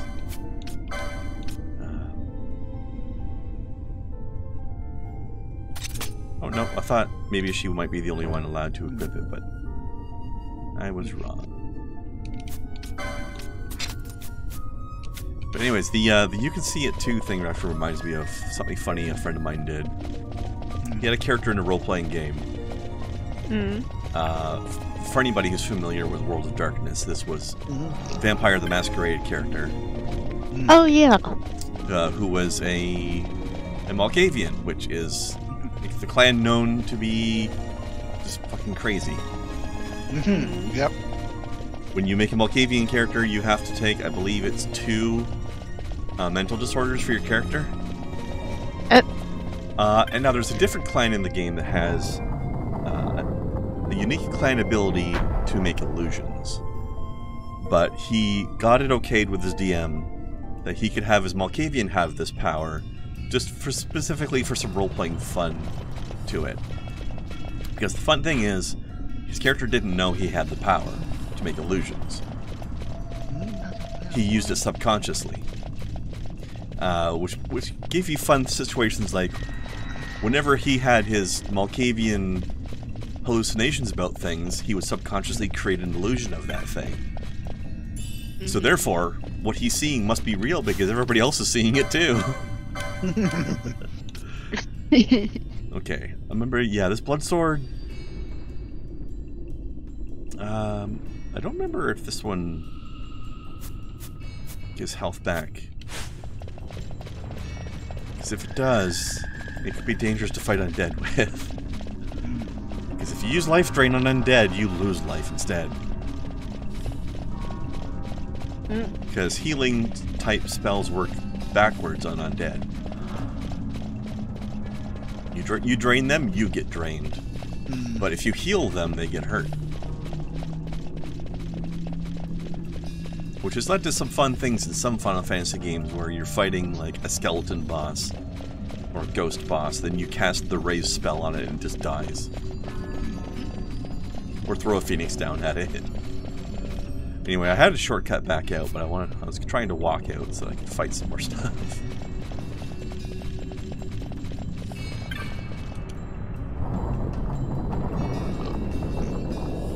Also, Huh? Sorry? I was gonna say just how refreshing it is to hear when Balthier says something. It doesn't sound stuffy like his other Final Fantasy character voice. Oh yeah? Who else was it again? The voice actor also voices Oriange. From 14, the Elzen with the goggles. Is that the Scions? Is that after Vanilla? No, this is a Realm Reborn.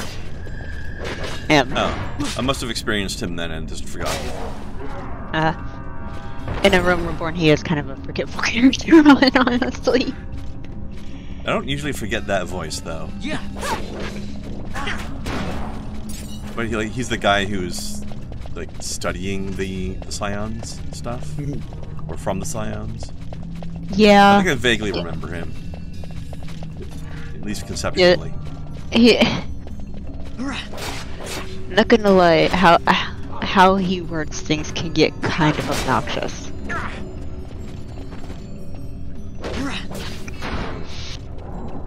Yeah, you get that from some scholar types sometimes. The stuffy scholar is a bit of a trope, for sure.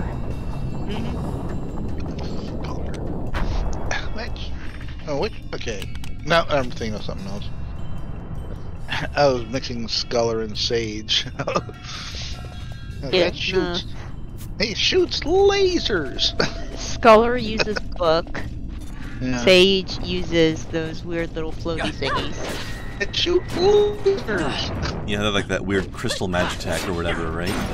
Yeah. Yeah, the weird little floaty things.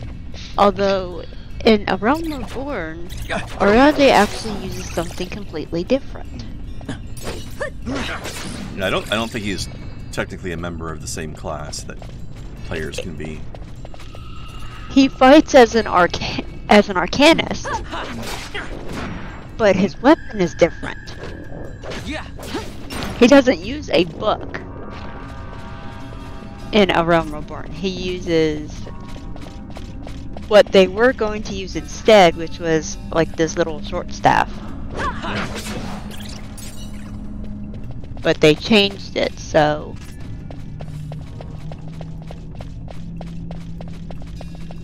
Yeah, you often end up with NPCs having their own unique sort of thing going on.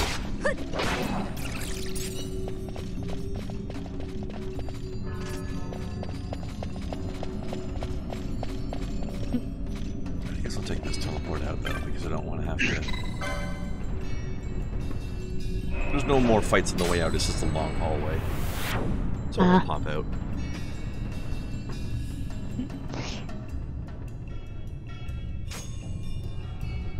Alright, let's check our licenses again.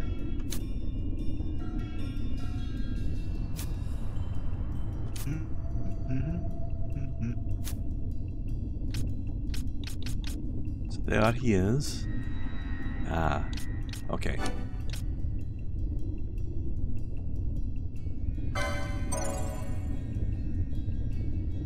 Let's get on no board. Yeah, White Mage, hey, you knew.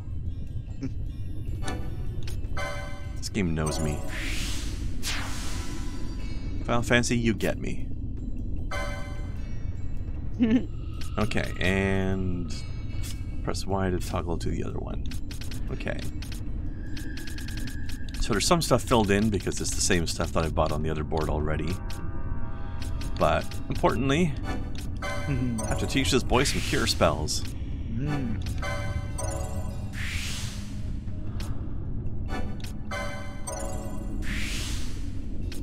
Cura, there we go. That's what I wanted. Same for you, Balthia. Where's your second board thing? There it is. What I made for you as well, sir.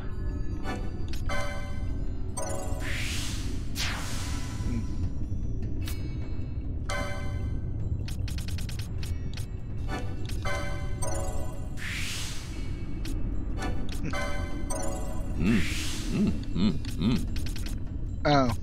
No, I was reading something, sorry.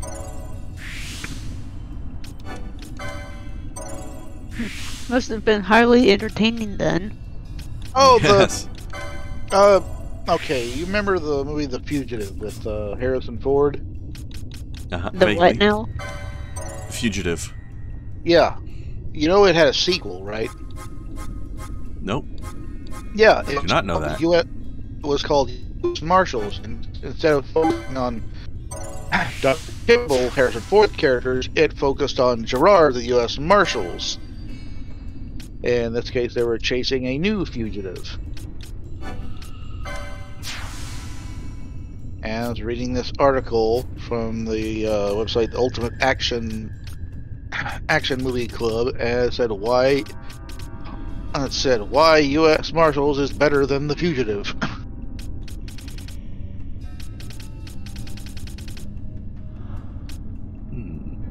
I don't see the maces in here either. Wonder where they're hiding. Maybe I can't do it.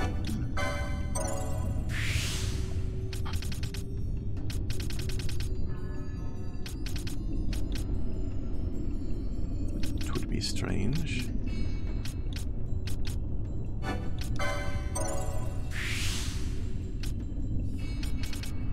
So let me see, where are the spells up here? Oof. Alright, now I can cast Thunder.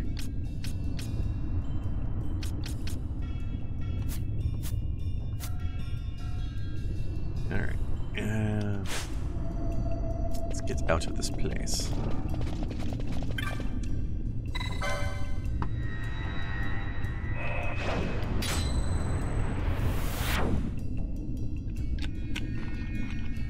It should be a good time for a quick bathroom break.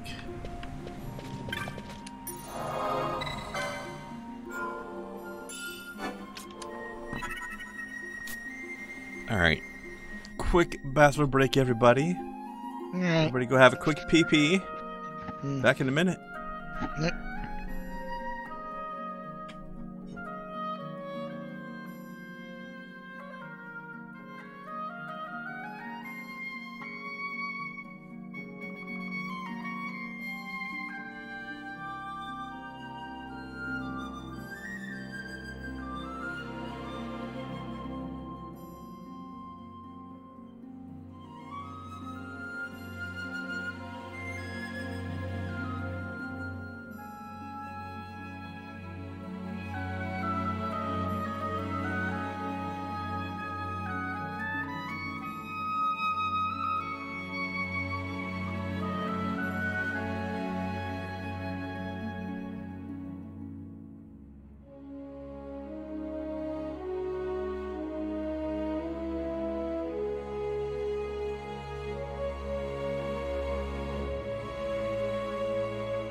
Snow.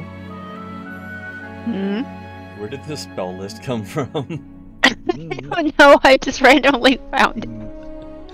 I can't believe they would ban Greater Baja Blast. That sounds like it would be great to have. And I'm really curious to know what Transmute Idaho is. I don't know. Idaho, no Idaho. Oh, read your tooltips. Transmute Idaho, what the hell? What did they transmute it into? I don't know, a potato. Potatoes. Famous potato. Isn't that what it started as? A bigger potato. Yeah. Alright, let's First see. they grew potatoes, now they are the potato. Well, I think we're going to get a cutscene when we walk down here. Probably so. Our directions aren't telling us what to do. There we go. I forget who made that video, like when WoW players play Final Fantasy 14 for the first time. The part where the guy tries to skip the cutscene. Heresy. I just really wish that when they did all that and everything, they would stop turning the freaking boss like a freaking pinwheel. It's like you don't need to do that.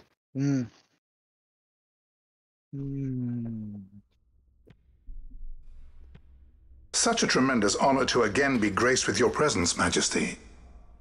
You left us with such great dispatch upon our last encounter that I must confess I had begun to worry that we may have given your Majesty some cause for offense. Such a heartfelt display of remorse. Wild? Now what is it you want? I want you to give me the Nethicite. The Nethicite? That is a base imitation. We seek Raithwall's legacy, the ancient relics of the Dynast King. Day-affected Nethicite.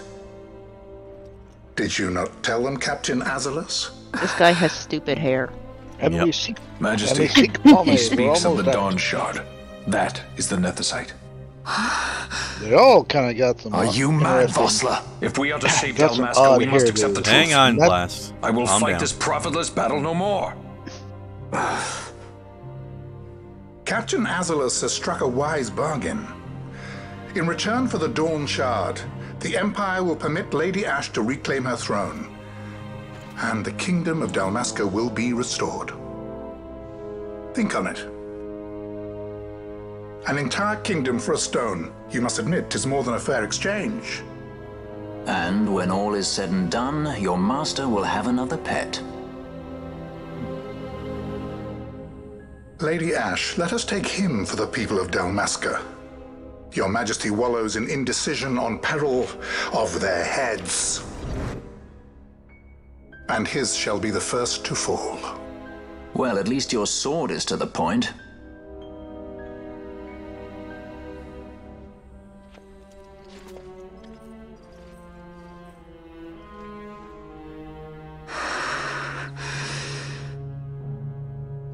To think the relics of the Dynast King were day-affected Nethicite, Dr. Sid will be beside himself. What did you say? Captain Azalus, take them to Shiva. They should have leave to return to Rabanastre soon.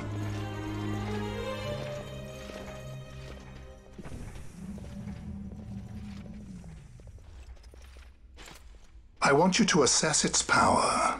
Did our orders not specify that we return the stone for testing? I will not chance returning with a stone that is yet unproven.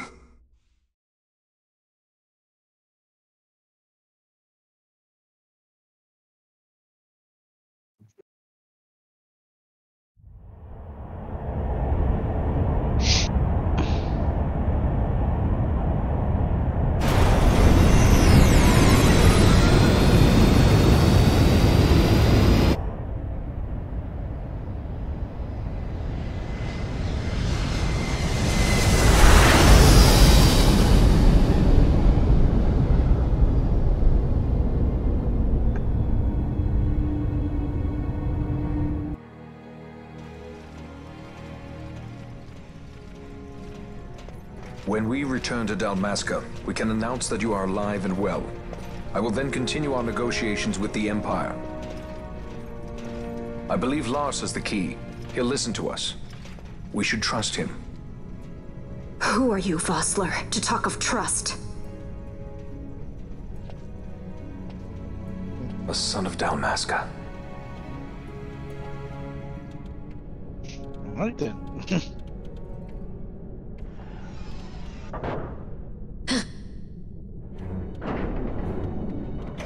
Our equipment here is limited, so we'll be using the ship's drive to make our assessment. Once we've connected the stone, the reaction should be easily measured. Methods do not interest me, only results.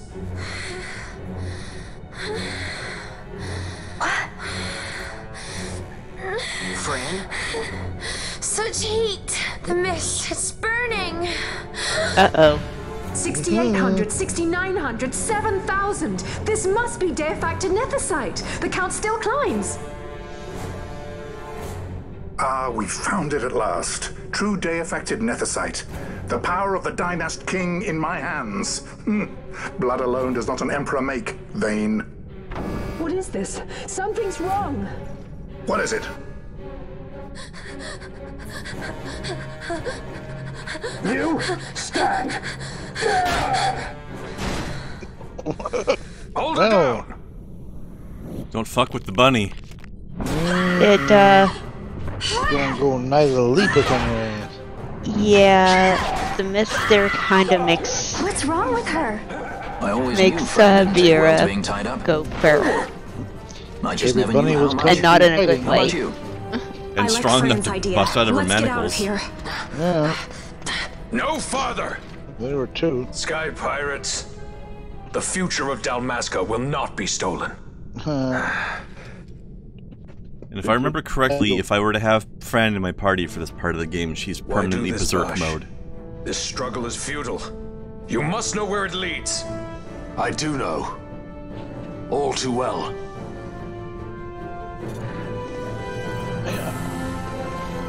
Which makes her stronger, but it also means I can't give her any commands. Yep. By the way, Gamma, you said that they grow a lot of potatoes there as well. Where is here for you? Did you say Night of the Lepus? Night of the Lepus. Night of the Lepus? What's that? It was a giant monster movie from the 1970s about these giant killer bunny rabbits. Nice. I am not making that shit up. Ah, Wisconsin, okay. I didn't know they did a lot of potatoes there. Idaho's got that reputation locked in. Oh yeah, Gamley. I know about all kinds of crappy movies. You were definitely our movie scholar here.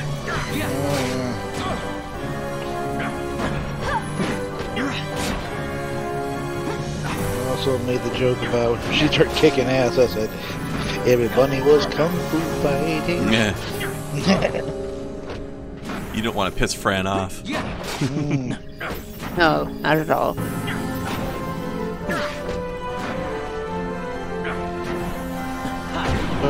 Oh, be the crazy ones.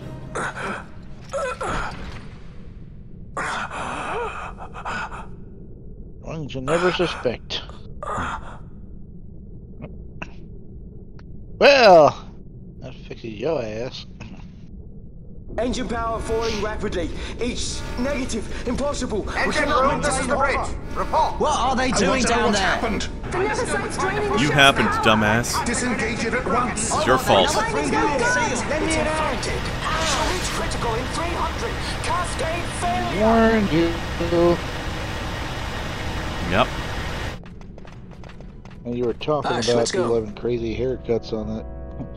Crazy hair on All the I have ship, done. and I said, I've ever thought of Dalmasca first. I know you do. I would ne'er gainsay your loyalty. Look on what my haste has wrought. Did I act too quick? Or was your return too late? I can serve her no more. You must take up my charge.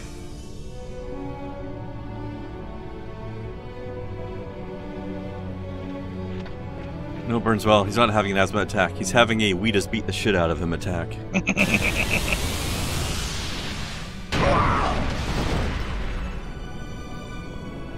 as you were saying, Snow, about the characterization, but we're nice. Not saying stuff for JRPG.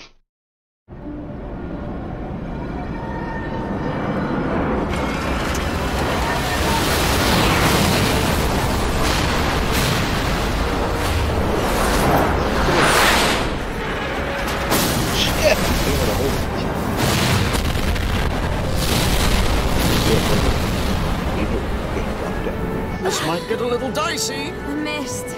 It manifests now. Is that what you call this?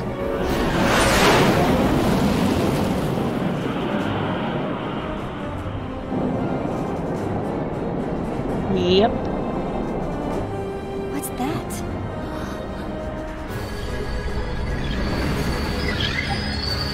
He made a new son. I think it's the Dawn Shard. Then what are we waiting for?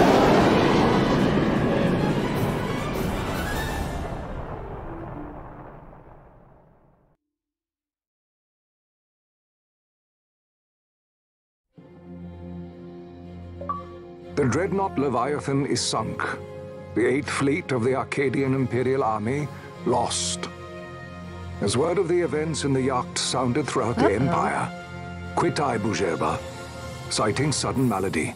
My true motive, to bring the various counter-imperial forces scattered throughout Ivalice together in unified resistance. By this time, Lady Ashe had made her return to Rabanastre. She had not, however, made known her presence. Rather, she was content with keeping both her own whereabouts and those of the Don Shard concealed. Had she chosen then to go before her people, my error in announcing her suicide would be known, to the great detriment of my efforts to assemble a resistance. In such circumstance as the Lady Ashe then found herself, even were she to proclaim Dalmasca restored, it would serve only to invite the Empire's wrath. Though Arcadia had lost her 8th Fleet, she remained, as ever, a military power with which to be reckoned. No worries, Kai. You go help out Raze. I might bloop out for now as well and make sure she's okay. I'm sure she'll be okay with Kai, but check up on her. I will.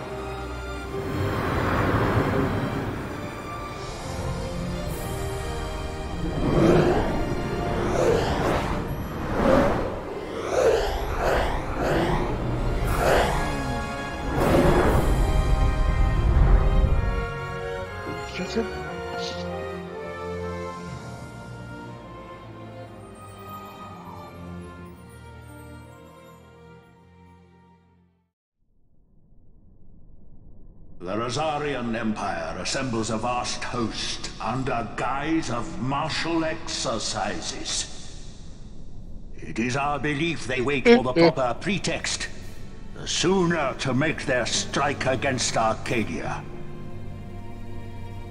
The loss of Leviathan and her fleet at such a time comes as a most grievous blow.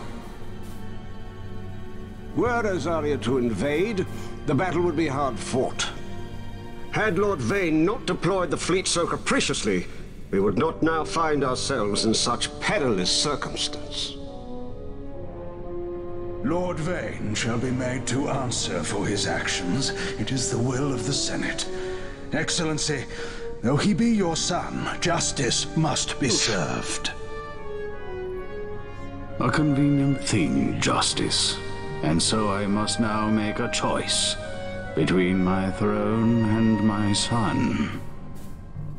A most lamentable situation for us all. Oh? For Lord Vane, perhaps. Yet surely Lord Lauser will make for a fine emperor.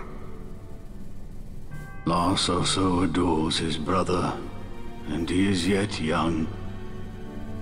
But he will not remain young forever. Already he busies himself unraveling Lord Vane's tangled skein. Lord Larsa has found his role to play and pursues it with some enthusiasm. Ah, yes. And who would set him at such tasks?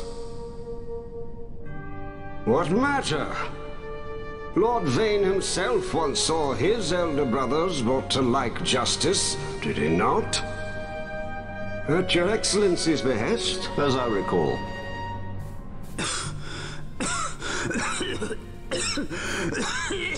You may put yourself at ease, Lord Gramis. So long as the Senate watches over her, Arcadia's well-being will ever be ensured. By your will, I shall bid Vane return to Arcades.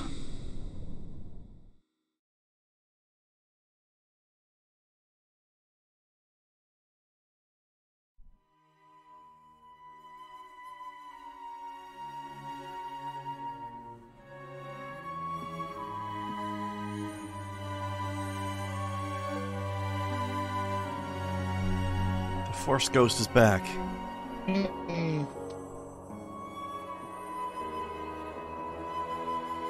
No, that's the rock back. They had it already, really. No, but I thought, like in the ship when it blew up. Yeah, but then they saw it in the sky and they went back to get it. Oh. It was just sort of floating in the aftermath of the explosion. I should use that one line earlier. It was at this moment he knew he had fucked up. Yes.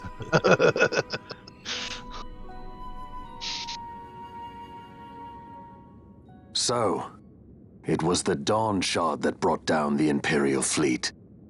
You know your stuff. Destructive power of such force. I've seen it once before. Lady Ash, you know of what I speak. Nabudis. The capital of Old Nebradia, Lord Rassler's fatherland. At the time of the invasion, a division of Imperials entered the city. There was a mighty explosion.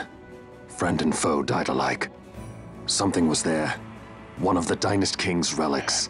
The Midlight Shard was in Nebradia. More Nethicite. Well, no wonder they invaded. That ridiculous war. The trap at the treaty signing.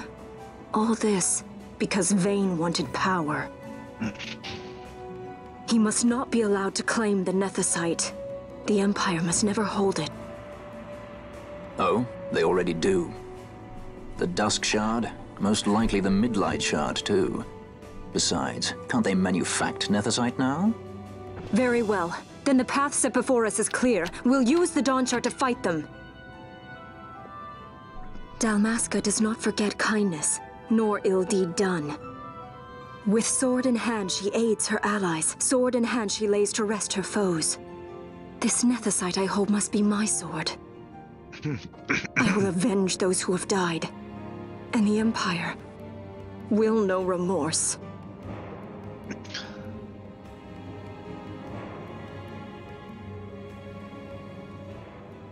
You even know how to use it?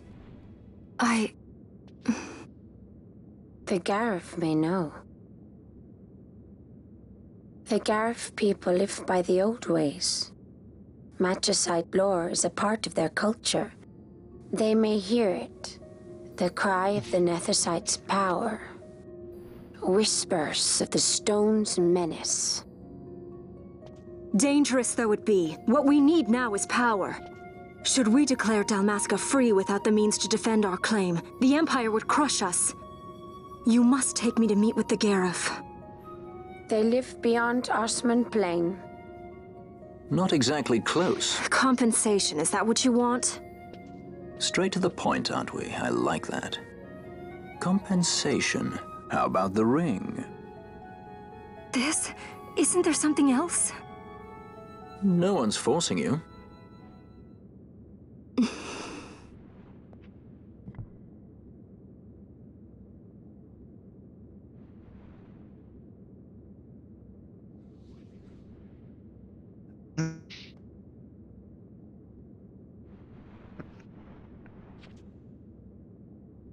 I'll give it back to you as soon as I find something more valuable. What do you mean something more valuable? Hard to say. I'll know when I find it. What is it you want, Vaughn? What are you looking for? Me? What am I looking for? I guess... Well, you know... Maybe it's an actual full shirt. Yeah. Nah, they don't have those where he comes from.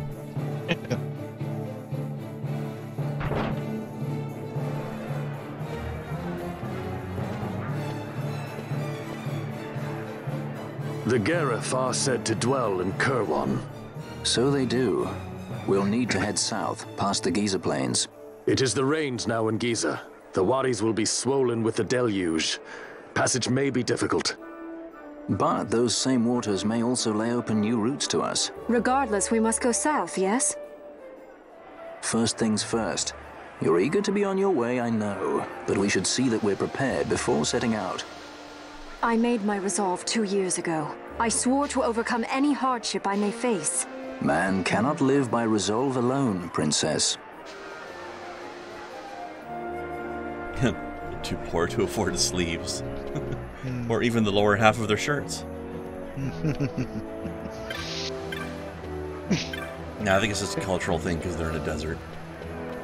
Trying to compete with Fran about Jenny show off. Time to check in with the clan. Oh, yeah. And also the kitten bunny up here. Hello, kitten bunny. Cool.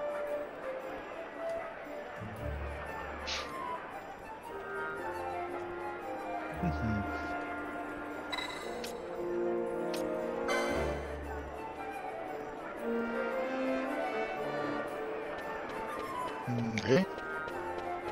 She's kind of got like a little storyline. Every once in a while, she asks you a question to help her make up her mind about what she's doing. Yeah,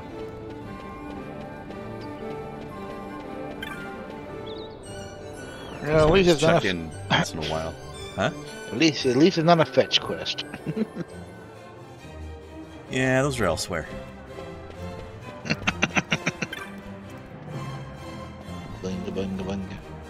Well, in this case, it's mostly hunt monster quests, but similar enough.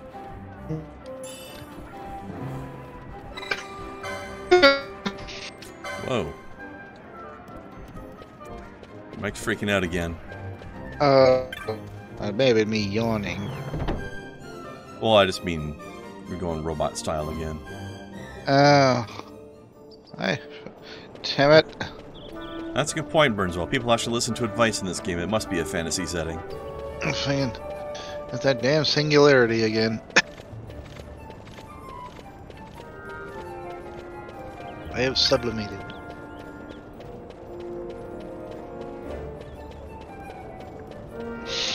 Like in questionable content, when we're talking about the singularity coming in. What a the porn bite size goes. When the singularity happens, I will become porn. Sounds about right. You said you read questionable content. Have you lately? Not lately. I haven't read any. I don't read webcomics anymore, really. Like, dang that was back from when I read the other stuff. Dang near all the AI's got full-size bodies now. I've already got this one. Okay. Yeah, there's one that's actually like a multiplex, or like has multiple bodies or copies of herself, right? Well, yeah, but I'm talking about like Momo. She was the first one to get a full-size body. Then Winslow, and now Pint Size even got a new body. He's not pint size anymore? No, he's kind of like, I don't know. I noticed they all kind of like have like, they're all sized about like they're all 14 or something, about that kind of size body. You know, they still, well, except for the character May, she got the full size body. So trying to be taller. Yeah, Gamley, the webcomic. What's the name of the one that has like the multiplex personality or whatever it is? Oh god, I don't think she had a name per se, but she came up with one. What's that one? Airhead, but Melon came in and said, "Yay, new friend," and that's her name. Yay, new friend. Oh yeah, that's her. Yeah. That's yeah. her. She's of course good friends with Rocco now. I don't know who that one is. She was the former police robot. Oh, after my time. Pint Size is the only robot there was when I was reading it.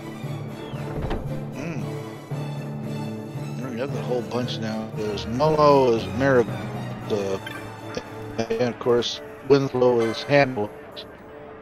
I think there may have been a second robot introduced just before I stopped reading. I don't remember who it was. It's a good series. It's all cool. And the main guy was just starting to date the trans person. Right. Cool. Well, you remember I proposed to Dora. I liked they're engaged. I liked now. what's her face, the sassy thick girl that was working at the coffee shop. Oh, Faye. Yeah. Yeah. She what has happened since then? She was pretty cute. She showed up drunk and got fired. This is after her and Angus broke up. And she went to work for this, basically this underground robot fighting league.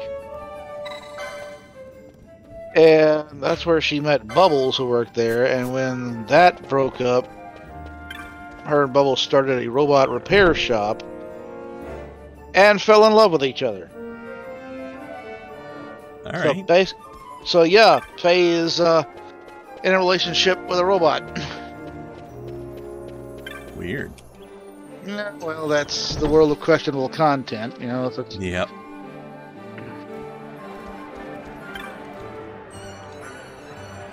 But hey, why not, eh? Yeah.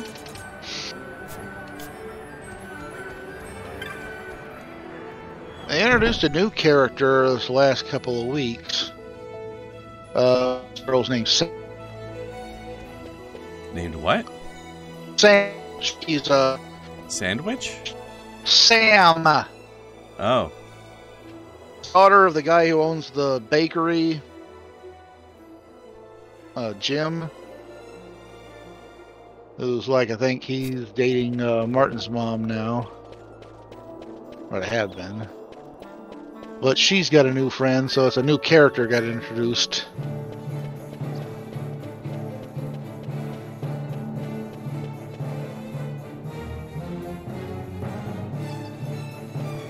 Let me double check my hunts.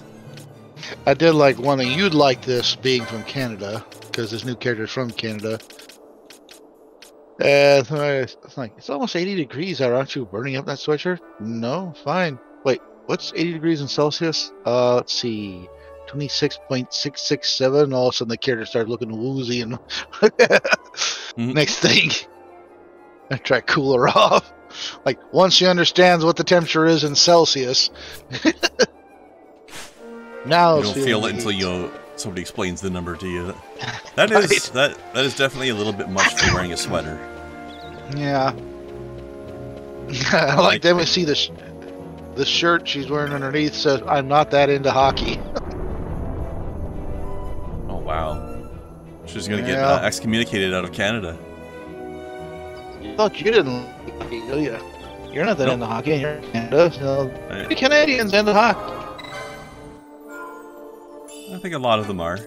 Just not me. I was like the one... I just don't like sport. I just don't care a lot about sports in general, though. But yeah. Out of all the sports, hockey is more interesting than some of the other ones, at least. I like, what was that comedian's name? Rick Mercer had a great... Yeah, he's funny. A bit on hockey. It was great when they, like, you know, the National Hockey Leagues was like making hockey teams in the South in America. He's like, so it turns out people who live in the desert couldn't care less about a hockey game. They'd rather shoot rats at the dump. Is that a Womp Rat joke? No, it's just about people who live in the desert area. Like, they'd rather shoot rats at the dump. I said, wait a minute. Weirdly specific. Well, I was like, wasn't that a character that has his origin? I don't know. Yeah, it was a low-low. He's their, like, night ops character. Basically, when he was a little kid, he was terrified of everything. You know, small animals, dark, loud noises. If Dad finally had enough, he basically took him out in the middle of the night to the dump, handed him a rifle, and said, "Don't come home till you've got 20 dead rats." And in one night, conquered his fears. Well, I guess it worked. Yeah. Anyways, yeah. Blasphema.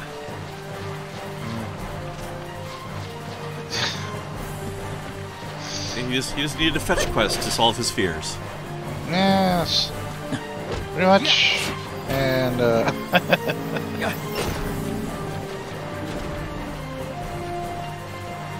it's hockey night in Canada. That was a thing from... Oh, God. Well, you've seen the Red Green show, haven't you? Mm-hmm. Oh, yeah, I loved that Duct tape, show. etc. Yeah, I remember that one character that worked the control, and he's always got some new injury. Like one time, he's got these spikes sticking out of his arm. So, what happened to your arm there? It's porcupine. I thought porcupines couldn't throw their quills. It can't, but a bear can throw a porcupine.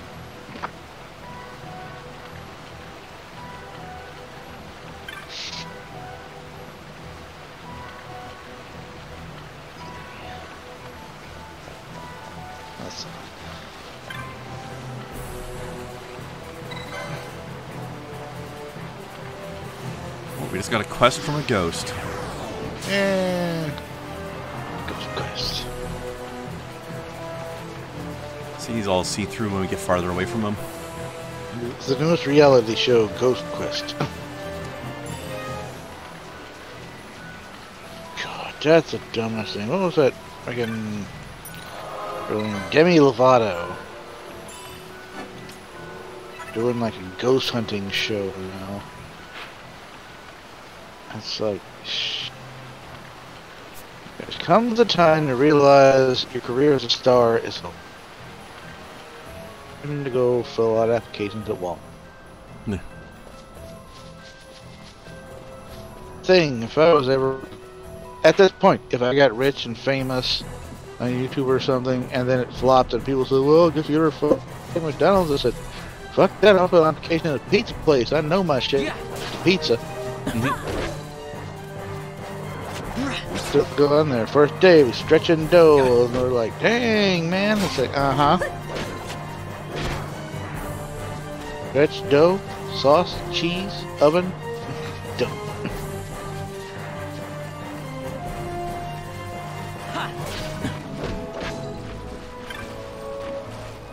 That kind of looks like if those little munch frogs on the counter at the Chinese place. I'm sure I've ever seen frogs there. Yeah, some do. It's like this old red.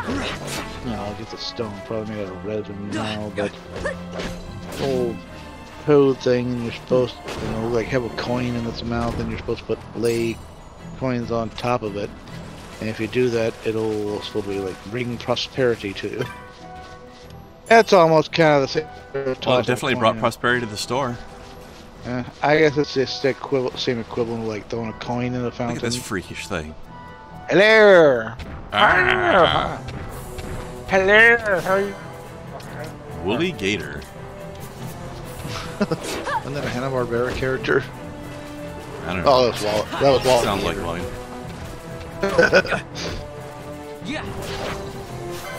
What's that? Oh, God. Let's go piss it off. You know, the book series where it's always like, who is or what is such and such, Like, who is, like, what is the Constitution? Who is Martin Luther King? That's probably a little biographical or stuff.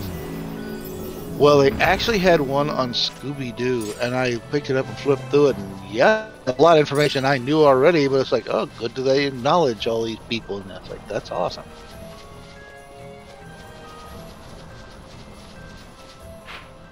Whoosh. Alright, that's the right way, but let's just check over here. For loot. Yay. Give it a loot. Give it a loot. So I need to kick that tree. Screw you, tree. Tree. Watch out for that tree. Watch out for that tree, George of the jungle. It's funny because I've never seen it, but I've heard that little jingle. Oh, yeah. I think the same people made like the little cartoons, so it's kind of like the limited animation, but that's the thing. It wasn't even so much the animation; it was the humor that was the best part. I mean, you're not even noticing that it's the limited animation because the jokes back are... in its day, the animation was pretty much bad across the board anyway.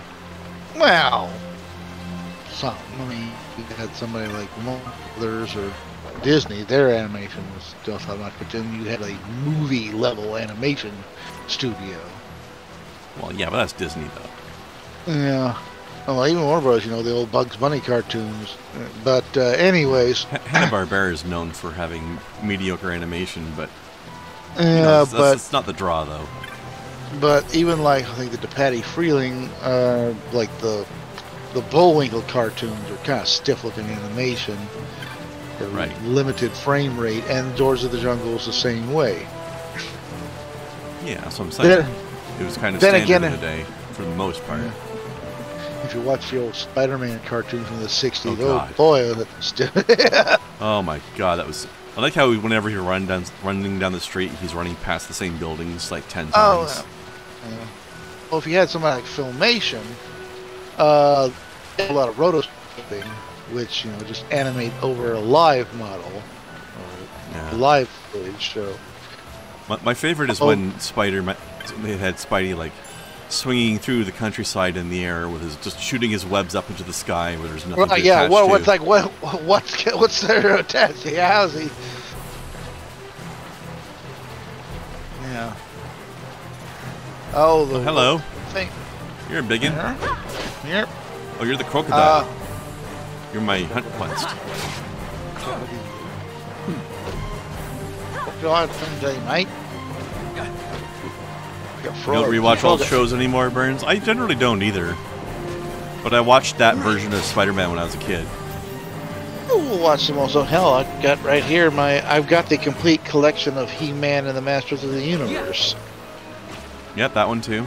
I watched that and G.I. Joe. Yeah. Transformers. Inspector Gadget, Spider-Man. Yeah. Thundercats, Silverhawks. Thundercats sometimes. I never saw Silverhawks. Mask. That was a good show. Did you ever watch that one? I watched Knight Rider though. Well, this one was. And what was it? Airwolf, I think. One Airwolf. About the helicopter. Right, and then to top it off, we had Street Hawk. That was about a high-powered motorcycle. Oh, that sounds cool, but I've never seen that. Yeah, it was pretty good. That's what I was telling. Where's my sleep cure? I had Ray that motorcycle with little glowings on it. That's it.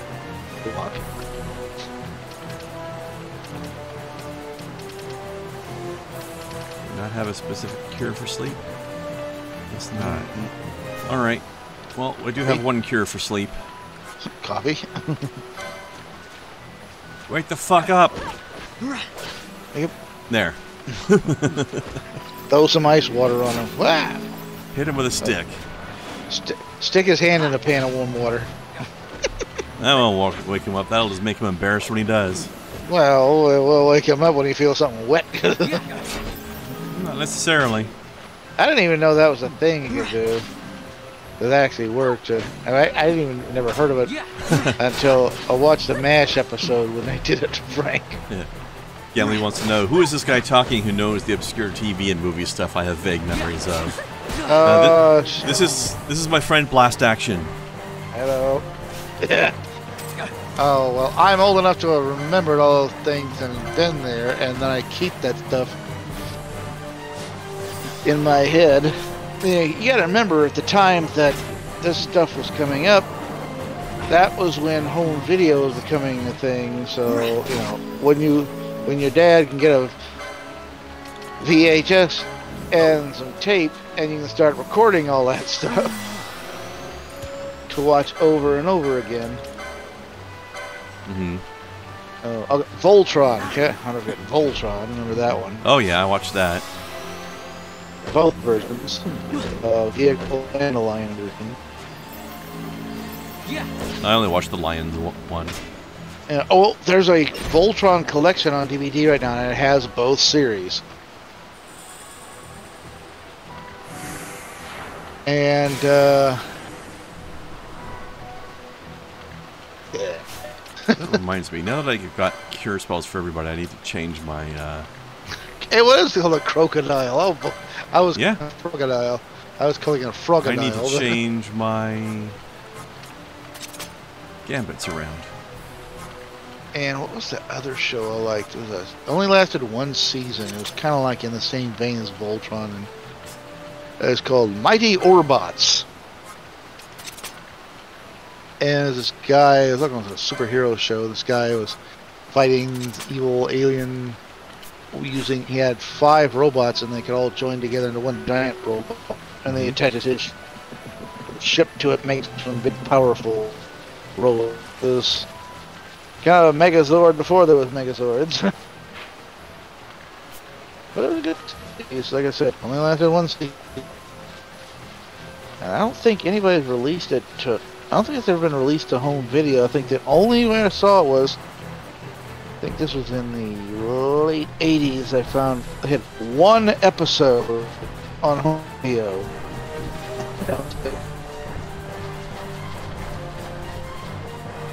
Burnswell, no, the characters I'm not using don't level up, but they do get license points to the license board. But if I want to level them up, I'll have to actually go in and do it separately. Oh my. I'm not going to piss you off. What level are you? 45 like the other one. Okay. They have license. They have to renew their license. There's this thing here, the license board. So where I buy these abilities over here? But they have to renew their license every 2 years at the Ministry of Fish and Wildlife. Basically.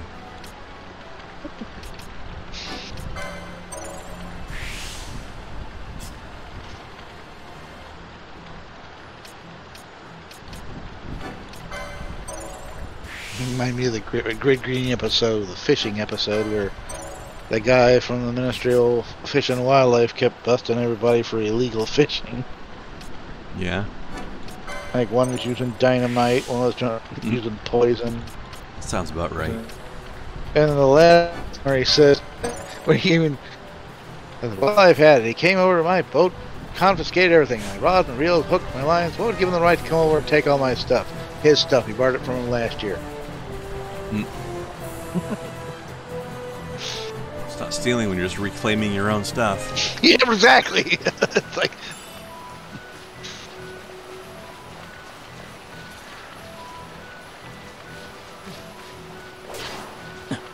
Thing was, a couple of the guys who were on that show, well, at least one I knew others before Red Green.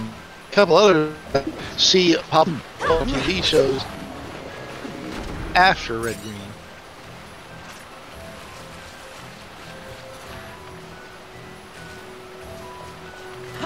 Another elemental here. This one looks like it's lightning. Lightning elemental floating around in a rainstorm. That sounds pretty dangerous to me. Storm elemental. Oh, it's only level 25 though, but I don't. So are we, and it's probably stronger than us. I don't think the heavy stuff's going to come down for quite some time. Yeah. And if you know that reference. It's a South Park thing, isn't it? No, it's Caddyshack. I don't like you're doing a South Park voice though.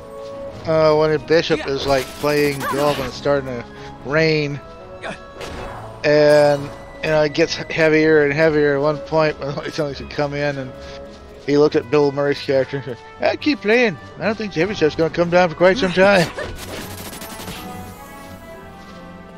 And finally, like he's got like the bishop's shooting a perfect game. He gets to the very last part, and the bishop misses the shot. He like cries something out to the heavens, and a lightning bolt hits his club. Yeah, I remember that part. Lying on the green, and Bill just kind of walks off. Yeah, and Gamley's here talking about somebody who didn't believe that there was a horror movie about bunnies. Yeah. But it was somebody who had a fear of rabbits. Well, there you go. I mean, there's a horror movie about everything. There's a horror movie about tomatoes. Yeah. Although I don't think that was a serious horror movie. That was just a parody. That was a spoof, but yeah. In fact, was Night of the Lepus serious or a parody? It was serious. That's ironically funny. Trying to use some method to control the rabbit population because turn up the landscape, and instead it made them grow big with a taste and angry. Yeah. And of course, you know the limitations of special effects at that time. They used regular sized rabbits and miniature sets. when they weren't, or they do like rear projection or some photo up against that, and despite the fact that they smear fake blood on some little bunny when they're attack deal, you don't believe they're actually fun. Yeah. Well, if you want to know that, you can remember the movie Food of the Gods, which had giant killer insects, rats, and a giant killer chicken. Yeah, why not? Reminds me, speaking of horror movies about rabbits and stuff, it reminds me, I don't remember what it was called, but there was this old computer game. And when I say old, I'm talking about like 30 years ago or more. Yeah, right. About, it was like a post-apocalyptic survival kind of thing where ants had mutated and grown huge and were destroying the world. Yeah, well. Now, giant ants is nothing. That goes all the way back to the 50s with the movie Them. No, Night of the Lepus, I think, was wholly American. In fact, one of the stars of it was the original Dr. McCoy DeForest Kelley. This was a post-Star Trek role for him. I don't think I've ever seen him in anything other than Star Trek. Oh, I have. He'd been in stuff before Star Trek. Well, yeah. I'm just saying I haven't seen it. No, he was in one of the many, many movies based on Wyatt Earp and all them. The movie was called Gunfight at the OK Corral. Yeah, it was okay. That was the one with Burt Lancaster and Kirk Douglas. And DeForest played like one of the other Earp brothers.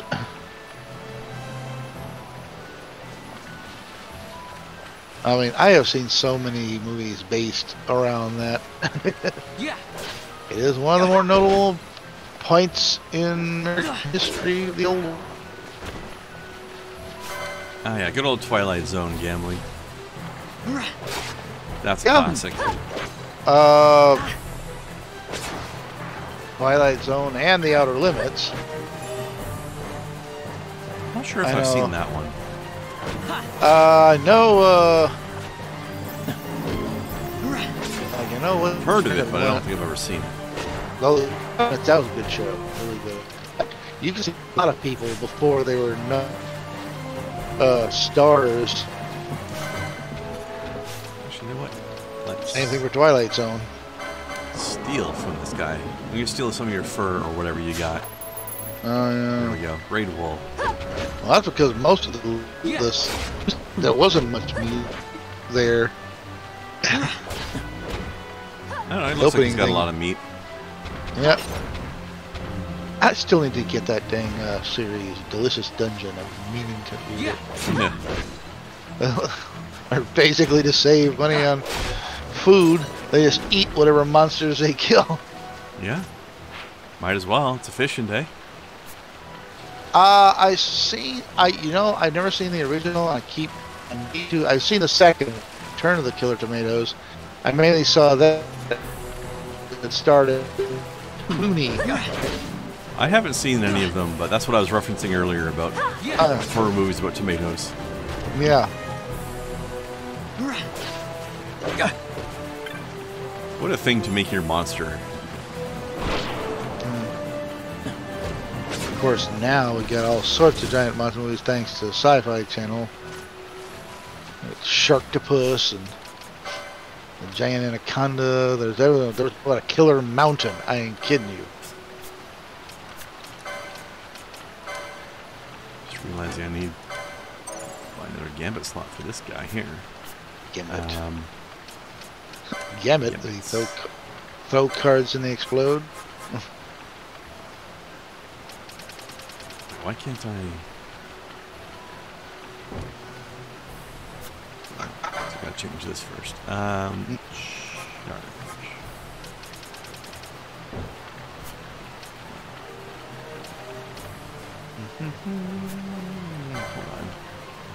Yep. Is there a button I can use to just wipe it out?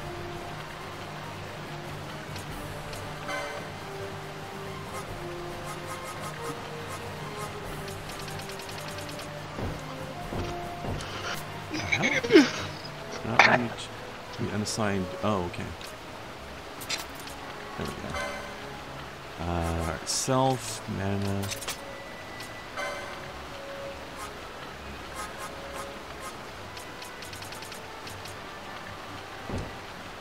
Oh, he's not licensed for that yet. Okay.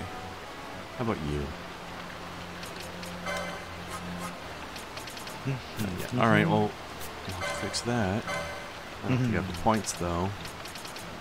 Where is that, anyway?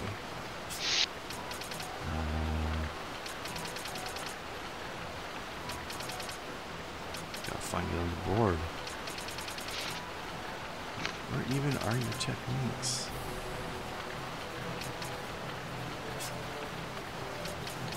Okay, there it is on this one. Can't afford it yet. Alright. Now that they can cast healing spells, I'll need to set up something so they can restore their mana.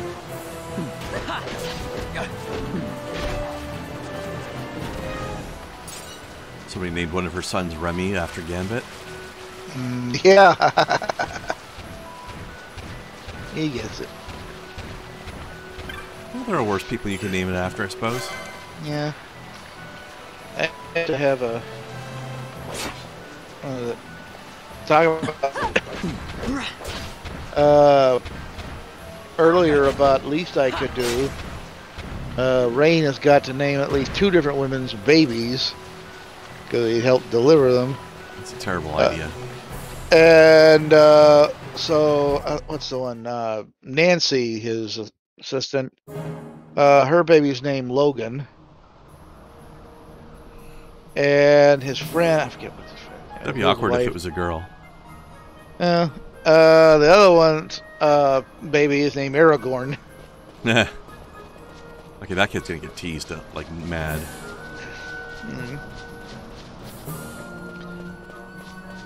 Unless he tells him, go watch Lord of the Rings. You tell me. You tell me who's a badass.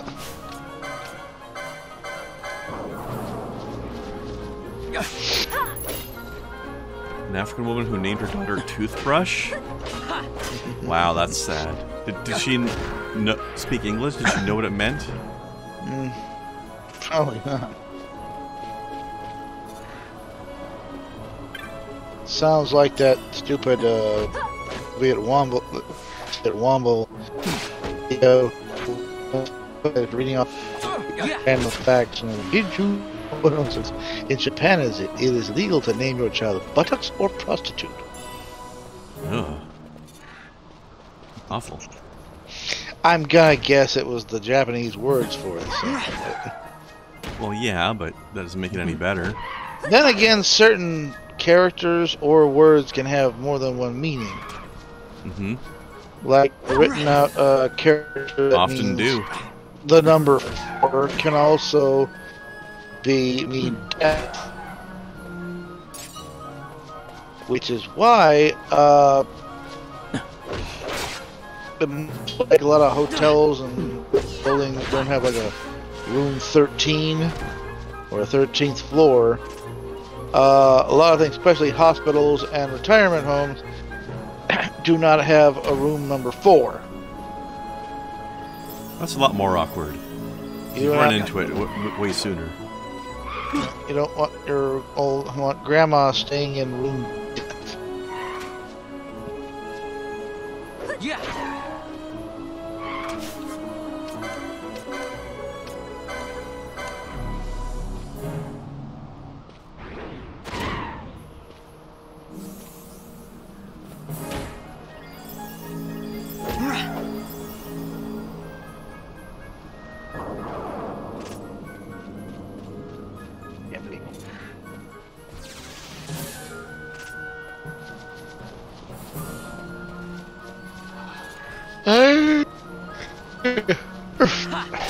Depends how much you like your grandma. Yes, that's true. Well, not. Herbs.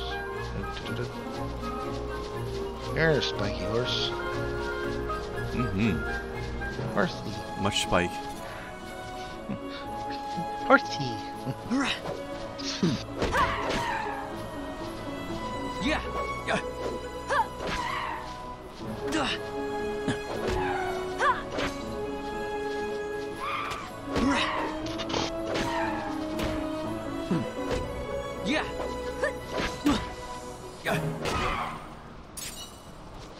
Naughty birdie. Watching some kind of, I don't know, winter mask or some kind of thing. It looked, and it had the goggles attached to it. It was like a full head covering, and it said, yeah, put that on, then go take pot shots at pod raisers and lay a smack down on stupid moisture farmers that wander into your territory. Because that's what it looked like. Look at a Tuscan mask. Martini? Yeah. No, that's Jawas. Tuscans are like... No, it's the other way around. No, that's true. The Jawas were the Utinis. Yes. The Tuscan... There you go. Yeah. Alright, let's see what we can steal from a horse. Can you spare a head spike?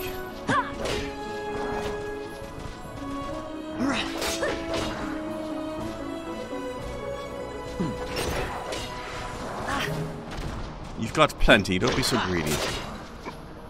Oh, that's awful. Yeah, it's not that bad.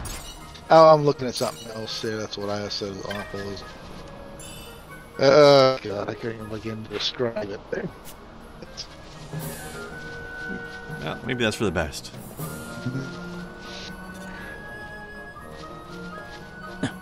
Yeah.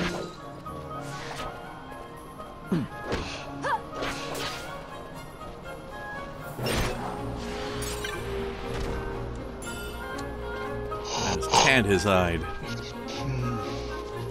Tanned his hide? Yep. Tanner. I don't know how that works. I guess I hit him so hard that when he died, his skin came off already tanned. That kinda, well, no. No. I was thinking, unlike RuneScape, you do have to go and get it tanned before you can.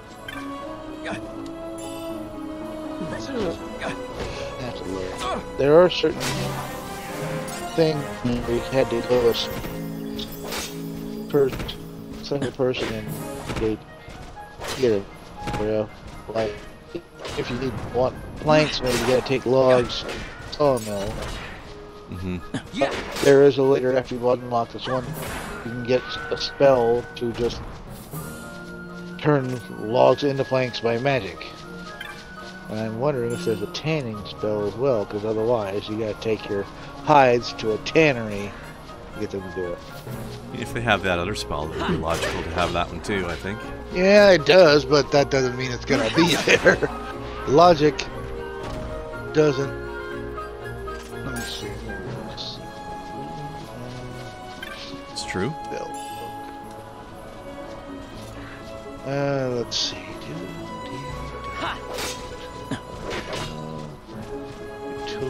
Yeah.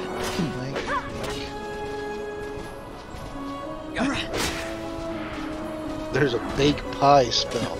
Automatically bakes all uncooked pies in the player's inventory. That sounds real handy. Where's the tan your hide spell? I'm looking.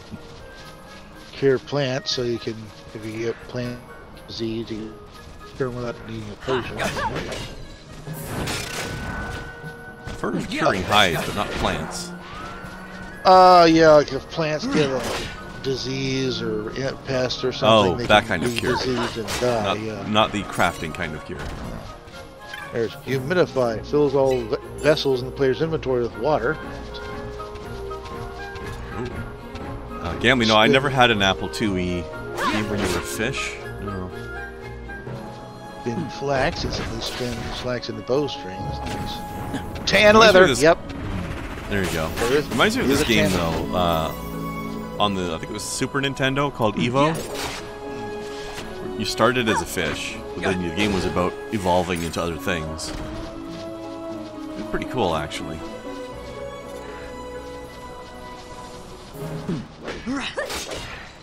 Okay, so you've got an RPG element where you're buying new abilities, but those new abilities change what your body is. Yep. But yeah, I figured if there's a spell, cool. and like if there's a spell like that, it's there for reason. Yeah, if they have a baking pie spell and a cutting logs spell, it would be weird for them not to have it. Tanning hide. Tanning leather spell, yeah. Now up to the part crafting, I can craft. I know I can craft with green dragon hides.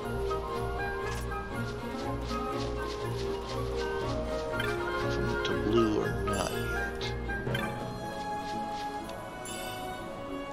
I think I am. Ooh, that sounds like a good use of a switch, Gambly. You gotta see if they have Evo on that thing.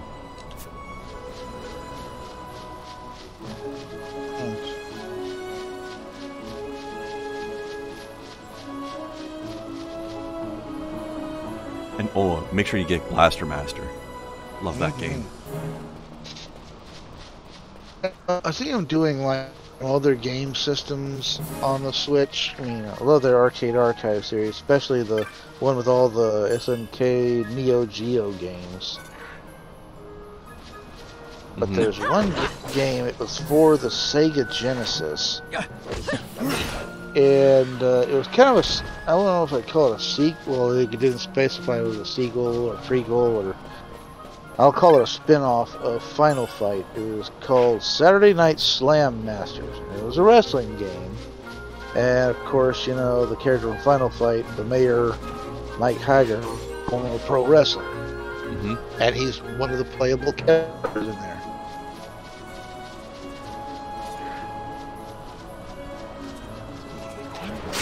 Angry Burb. Burb. There we go. Armor. 62.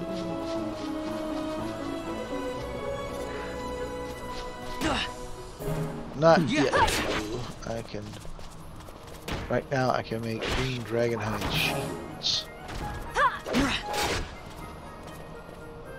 So basically, that's a willow shield, and just green dragonhide. Yeah. The scales are pretty tough. Yeah. No, they have one like that. There's like what you can make wooden shields, and certain, depending on the wood, determines what kind of leather you can then add to it to reinforce it. Yeah, they probably have like materials that come in different tiers, I assume. So it's probably Yeah. got to match up the tiers. I'm Right. guessing. Like I think regular, just plain wood, you can put regular leather on it. Oak, you can add snake hide to it, and willow, you can add green dragon hide. I would have expected willow to be above oak. Yeah, I guess so. Right. It's plain, then oak, willow, maple, yew, and finally magic trees. Yeah, magic's like the highest level of wood. Ladies. Got magic wood.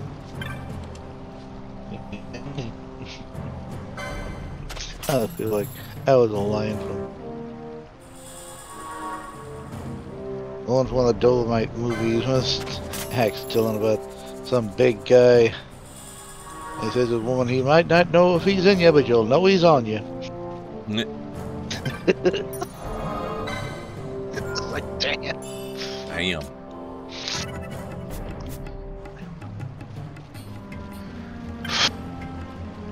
Check out the heads on these guys.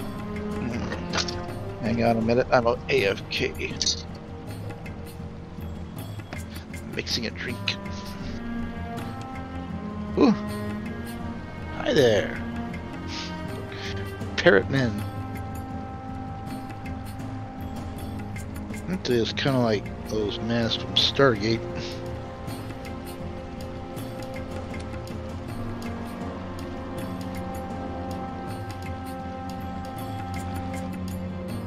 I wonder how they sleep with those giant horns. That's gotta cause you some trouble with the pillow. Is that their heads, or is that a... Yeah. Okay, I thought... So This is a helmet. Maybe. Yeah. They all have it though, so I don't know. And I get maybe they said purchasing this.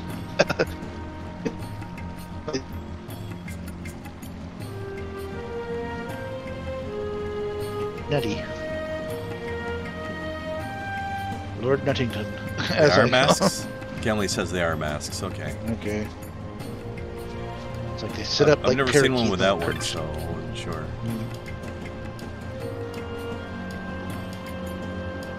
I guess they don't need a pillow when they're just hanging out like this, eh? His helmet's holding his head up.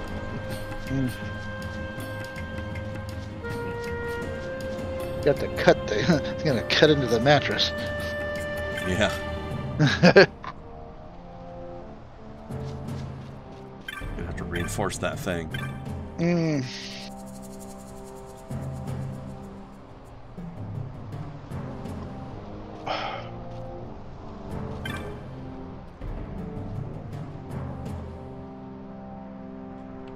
One of these guys is a contact for a hunt, but I don't remember which one it is.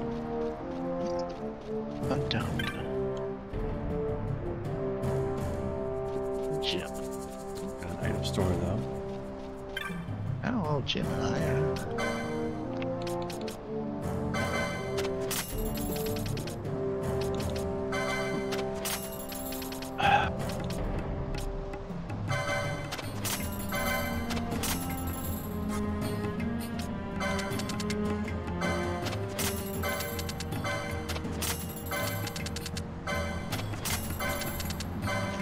They had a button to just like sell all of these items except for the teleport stones.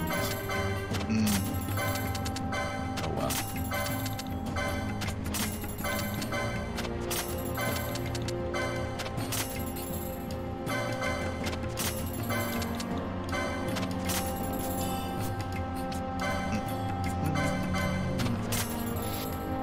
There's a button to make you scroll through the amounts faster, but there could be just a it'd be nice to have just a sell-all button.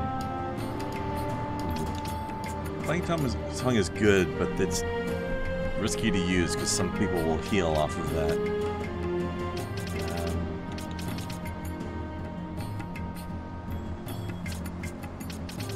I like to avoid the elemental ones.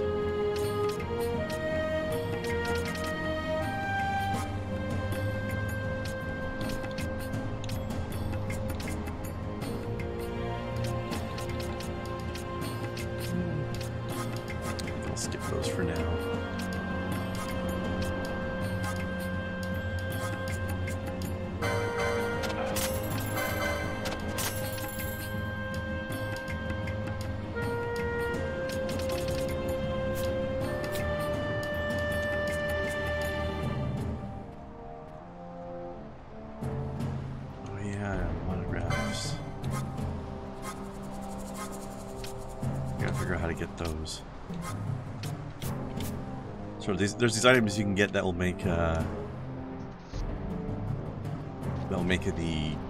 once you have a certain type of monograph, like there's one for each different category of enemy that there is. Yeah. And once you have the monograph, that type of enemy will drop loot more often, if I remember correctly. I gotta figure out how to get that again. I don't remember how that works. Some research to do before next week's streams.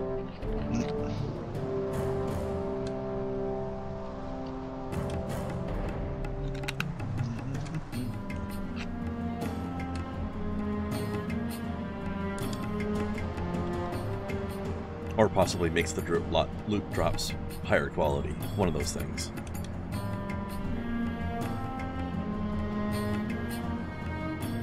Yeah. I will have to check that out, but I've got a few days.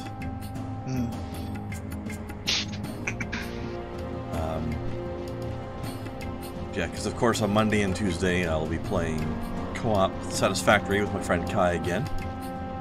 And then we'll be back to this for Thursday, Friday, Saturday. As usual. Alright, here's the quest guy.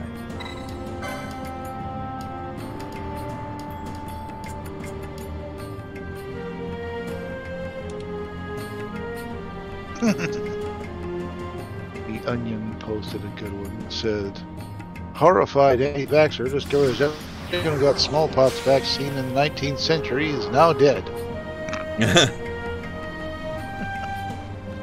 I would not be surprised. I knew that stuff was dangerous. Yeah, if he comes to that conclusion.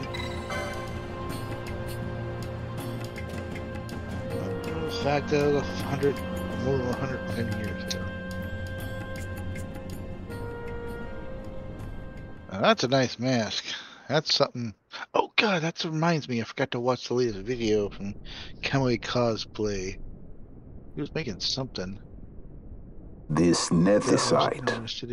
You have used it. It was not I who used it. Indeed, I had hoped you could show me how. Thus I've come. You do not know the workings of the stone. Then we are no different. What? In ages past, the gods made a gift of nethicite to my people. But the manner of its use eluded us. Displeased by our failure, the gods took back their stones. They chose instead to give them to a Yum king. Called the Dynast King, he used the nethicite's power to bring peace to a troubled time. Well, showing how to make a sword sheath. It is a curious thing. Though the blood of King Raithwall flow through your veins, you cannot wield nethicite. She made in the last video. Cannot wield it. So then, am I to understand you can't tell me how to use the stone? Though it shame me so to admit, here before me stands a descendant of the Dynast King himself, and I can accord her no help at all. Still, even if you knew how to use the nethicite, you would find it of small avail. The mist collected in the stone over ages past is lost, and with it, the stone's power. It will be your posterity who wield the stone in ages yet to come.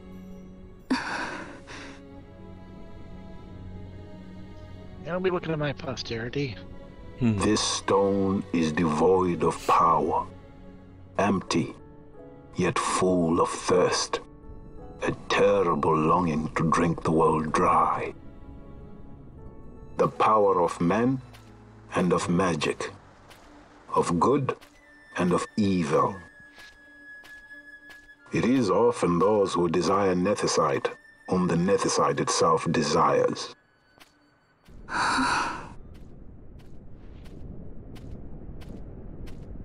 Larsa? Hey, buddy.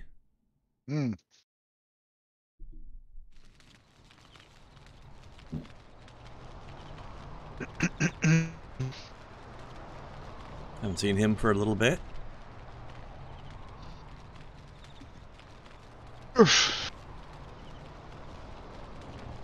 To Baromi says. I say we ought leave tomorrow. I was going to wait for my escort to return, but meeting you here has presented a great opportunity. This terrible war can be stopped, but I will need your help to do so. A war? You know the Marquis Ondor leads a group of insurgents. Your pardon. He leads a large resistance force against the Empire. Lady Ash, neither of our countries can afford this now. The Rosarian Empire would stir. They would aid the resistance and use this aid as a pretext to declare war on Arcadia. And Arcadia would have no choice but to answer. Lady Ash, let us go to Ber Omases. With the blessing of his grace, the Grand Kiltius Anastasis, you may rightly wear your crown and declare the restoration of the Kingdom of Dalmasca. As Queen, you can call for peace between the Empire and Dalmasca and stop Marquis Ondor. For peace? How dare you say that? The Empire attacked us, stole all we hold dear, and you would have me save them from war? Dalmasca would be the battlefield. What if nethicite were used on Rabanasta? You know my brother would do this.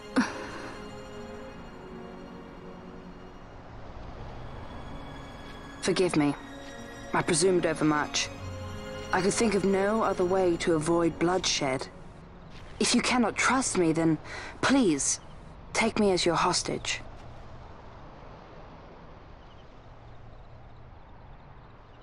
Rassler. Yeah, Gally, I agree. That is what we're gonna do. Like at the King's tomb. So you did see him too. But why? It's strange. Before, I didn't even know what you looked like. And the prince? I barely knew there was a prince. Who knows? Maybe the person I saw was my brother. Bosch told me about him. He enlisted right at the end.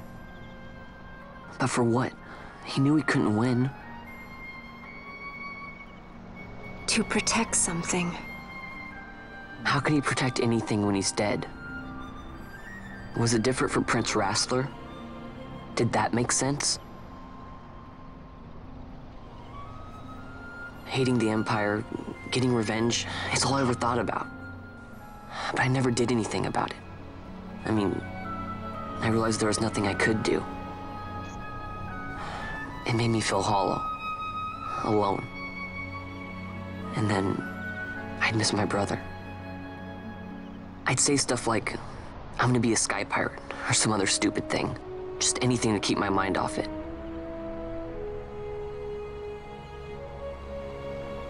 I was running away. I needed to get away from his death. That's why I followed you.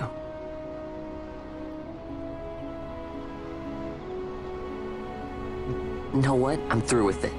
I'm through running. I'm ready to find my purpose. To find some real answers. Some reasons. If I stick with you, I think I will. I wish I knew. I'll find them.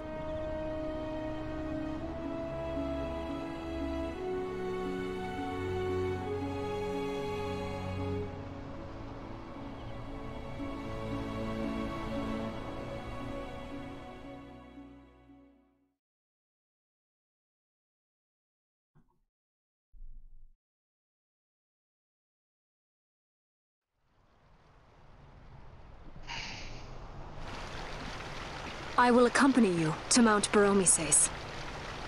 I had hoped you'd say yes. I'm glad. My heart is not set. I still have questions. I hope to find answers along the way. I had other reason to invite you. There is someone I'd like you to meet waiting on Baromises. Who is that? An enemy, and an ally also. You will just have to wait and see for yourself.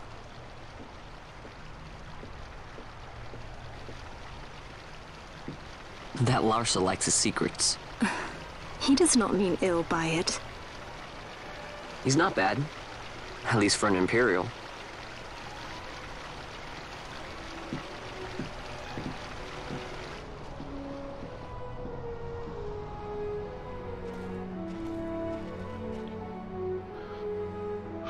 Holy Mount Baromises stands at the northern end of the Yacht Remuda. Once we're in Yacht, we need not fear pursuit by their airships. Don't get your hopes up. You remember the Leviathan sailed straight over the Yacht Yensa, right up to Raithwall's tomb. Oh, Skystone that works even in Yacht. You know, Nethersight's behind it. Little wonder they're so keen on the stuff. And what is it you're after, Balthier? You're a welcome hand and a great aid, but why? Worried I'm out to steal the Nethersight, eh? Can't say I'm unaccustomed to people doubting my intentions. Nothing could be further from my mind. Shall I swear by your sword or some such? Apologies, but I needed to know where you stand. Her Majesty depends on you, and you seem to have an interest in the stone. I'm only here to see how the story unfolds. Any self-respecting leading man would do the same.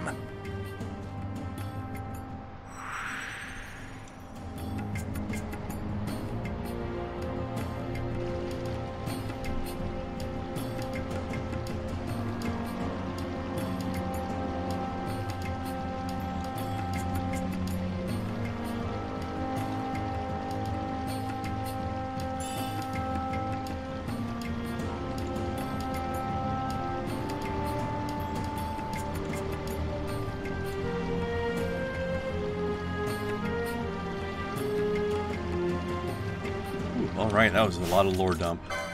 Yeah. All right, let's see. That guy just fist bumped you. It looked like it. Kind of. No, it was him giving us an item, I think. I know, but it didn't look like it was very fist bump-ish. Yeah, bro. Oh, boy. I will say, as much as I made fun of the guy's shirt, I did like his boots. Oh, the main guy here? Yeah. Like steel boots and the sash around the waist and stuff.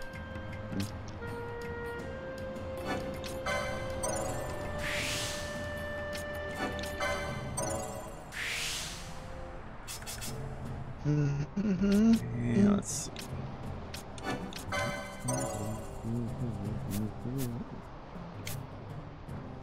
Alright, now they can do charge. Charge!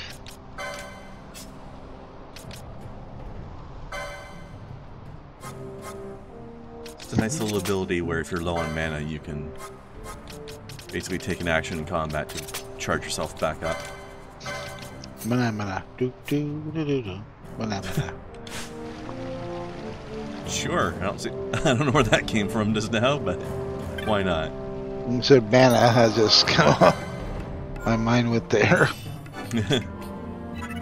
Mana mana. Do do do do do. Do do do do. Mana mana. Also, Phil's Mist. I don't remember Mist being a separate gauge. I don't know, it's been a little while since I played, though. Mist, work on your aim. Let's raid somebody, shall we? Also, can we have fun with your IRL raid that's coming up? Earl. That should be interesting. Let's see, Jake. Yeah, Jake. The Gunslinger and Queen Kitty.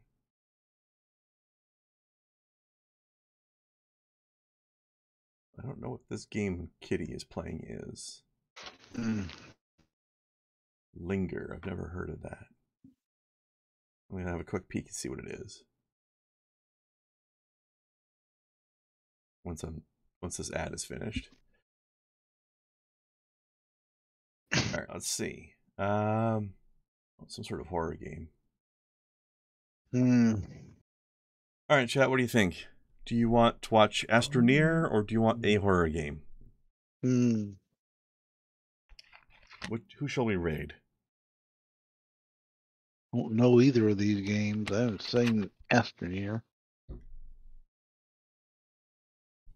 So sort of a explore and build game. Survival-ish. Not quite I love Minecraft necessarily, but when I hover my cursor over up Astronauts with Attitude away. It's an awful title. It's a pretty bad title. Yeah. Anybody I mean, have that's what he who are we gonna raid today? I'm good. Which game do people want to see? What shall we check out? There was in either one of those games.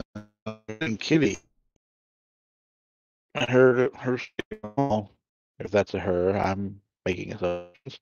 Well, it says Queen, so kind of a safe guess. All right, we don't have any votes, so I guess we'll go for Queen Kitty. The horror game looks interesting. It's Queen, which is a drag queen, so I know that's a. Then again, Jake's playing Astroneer.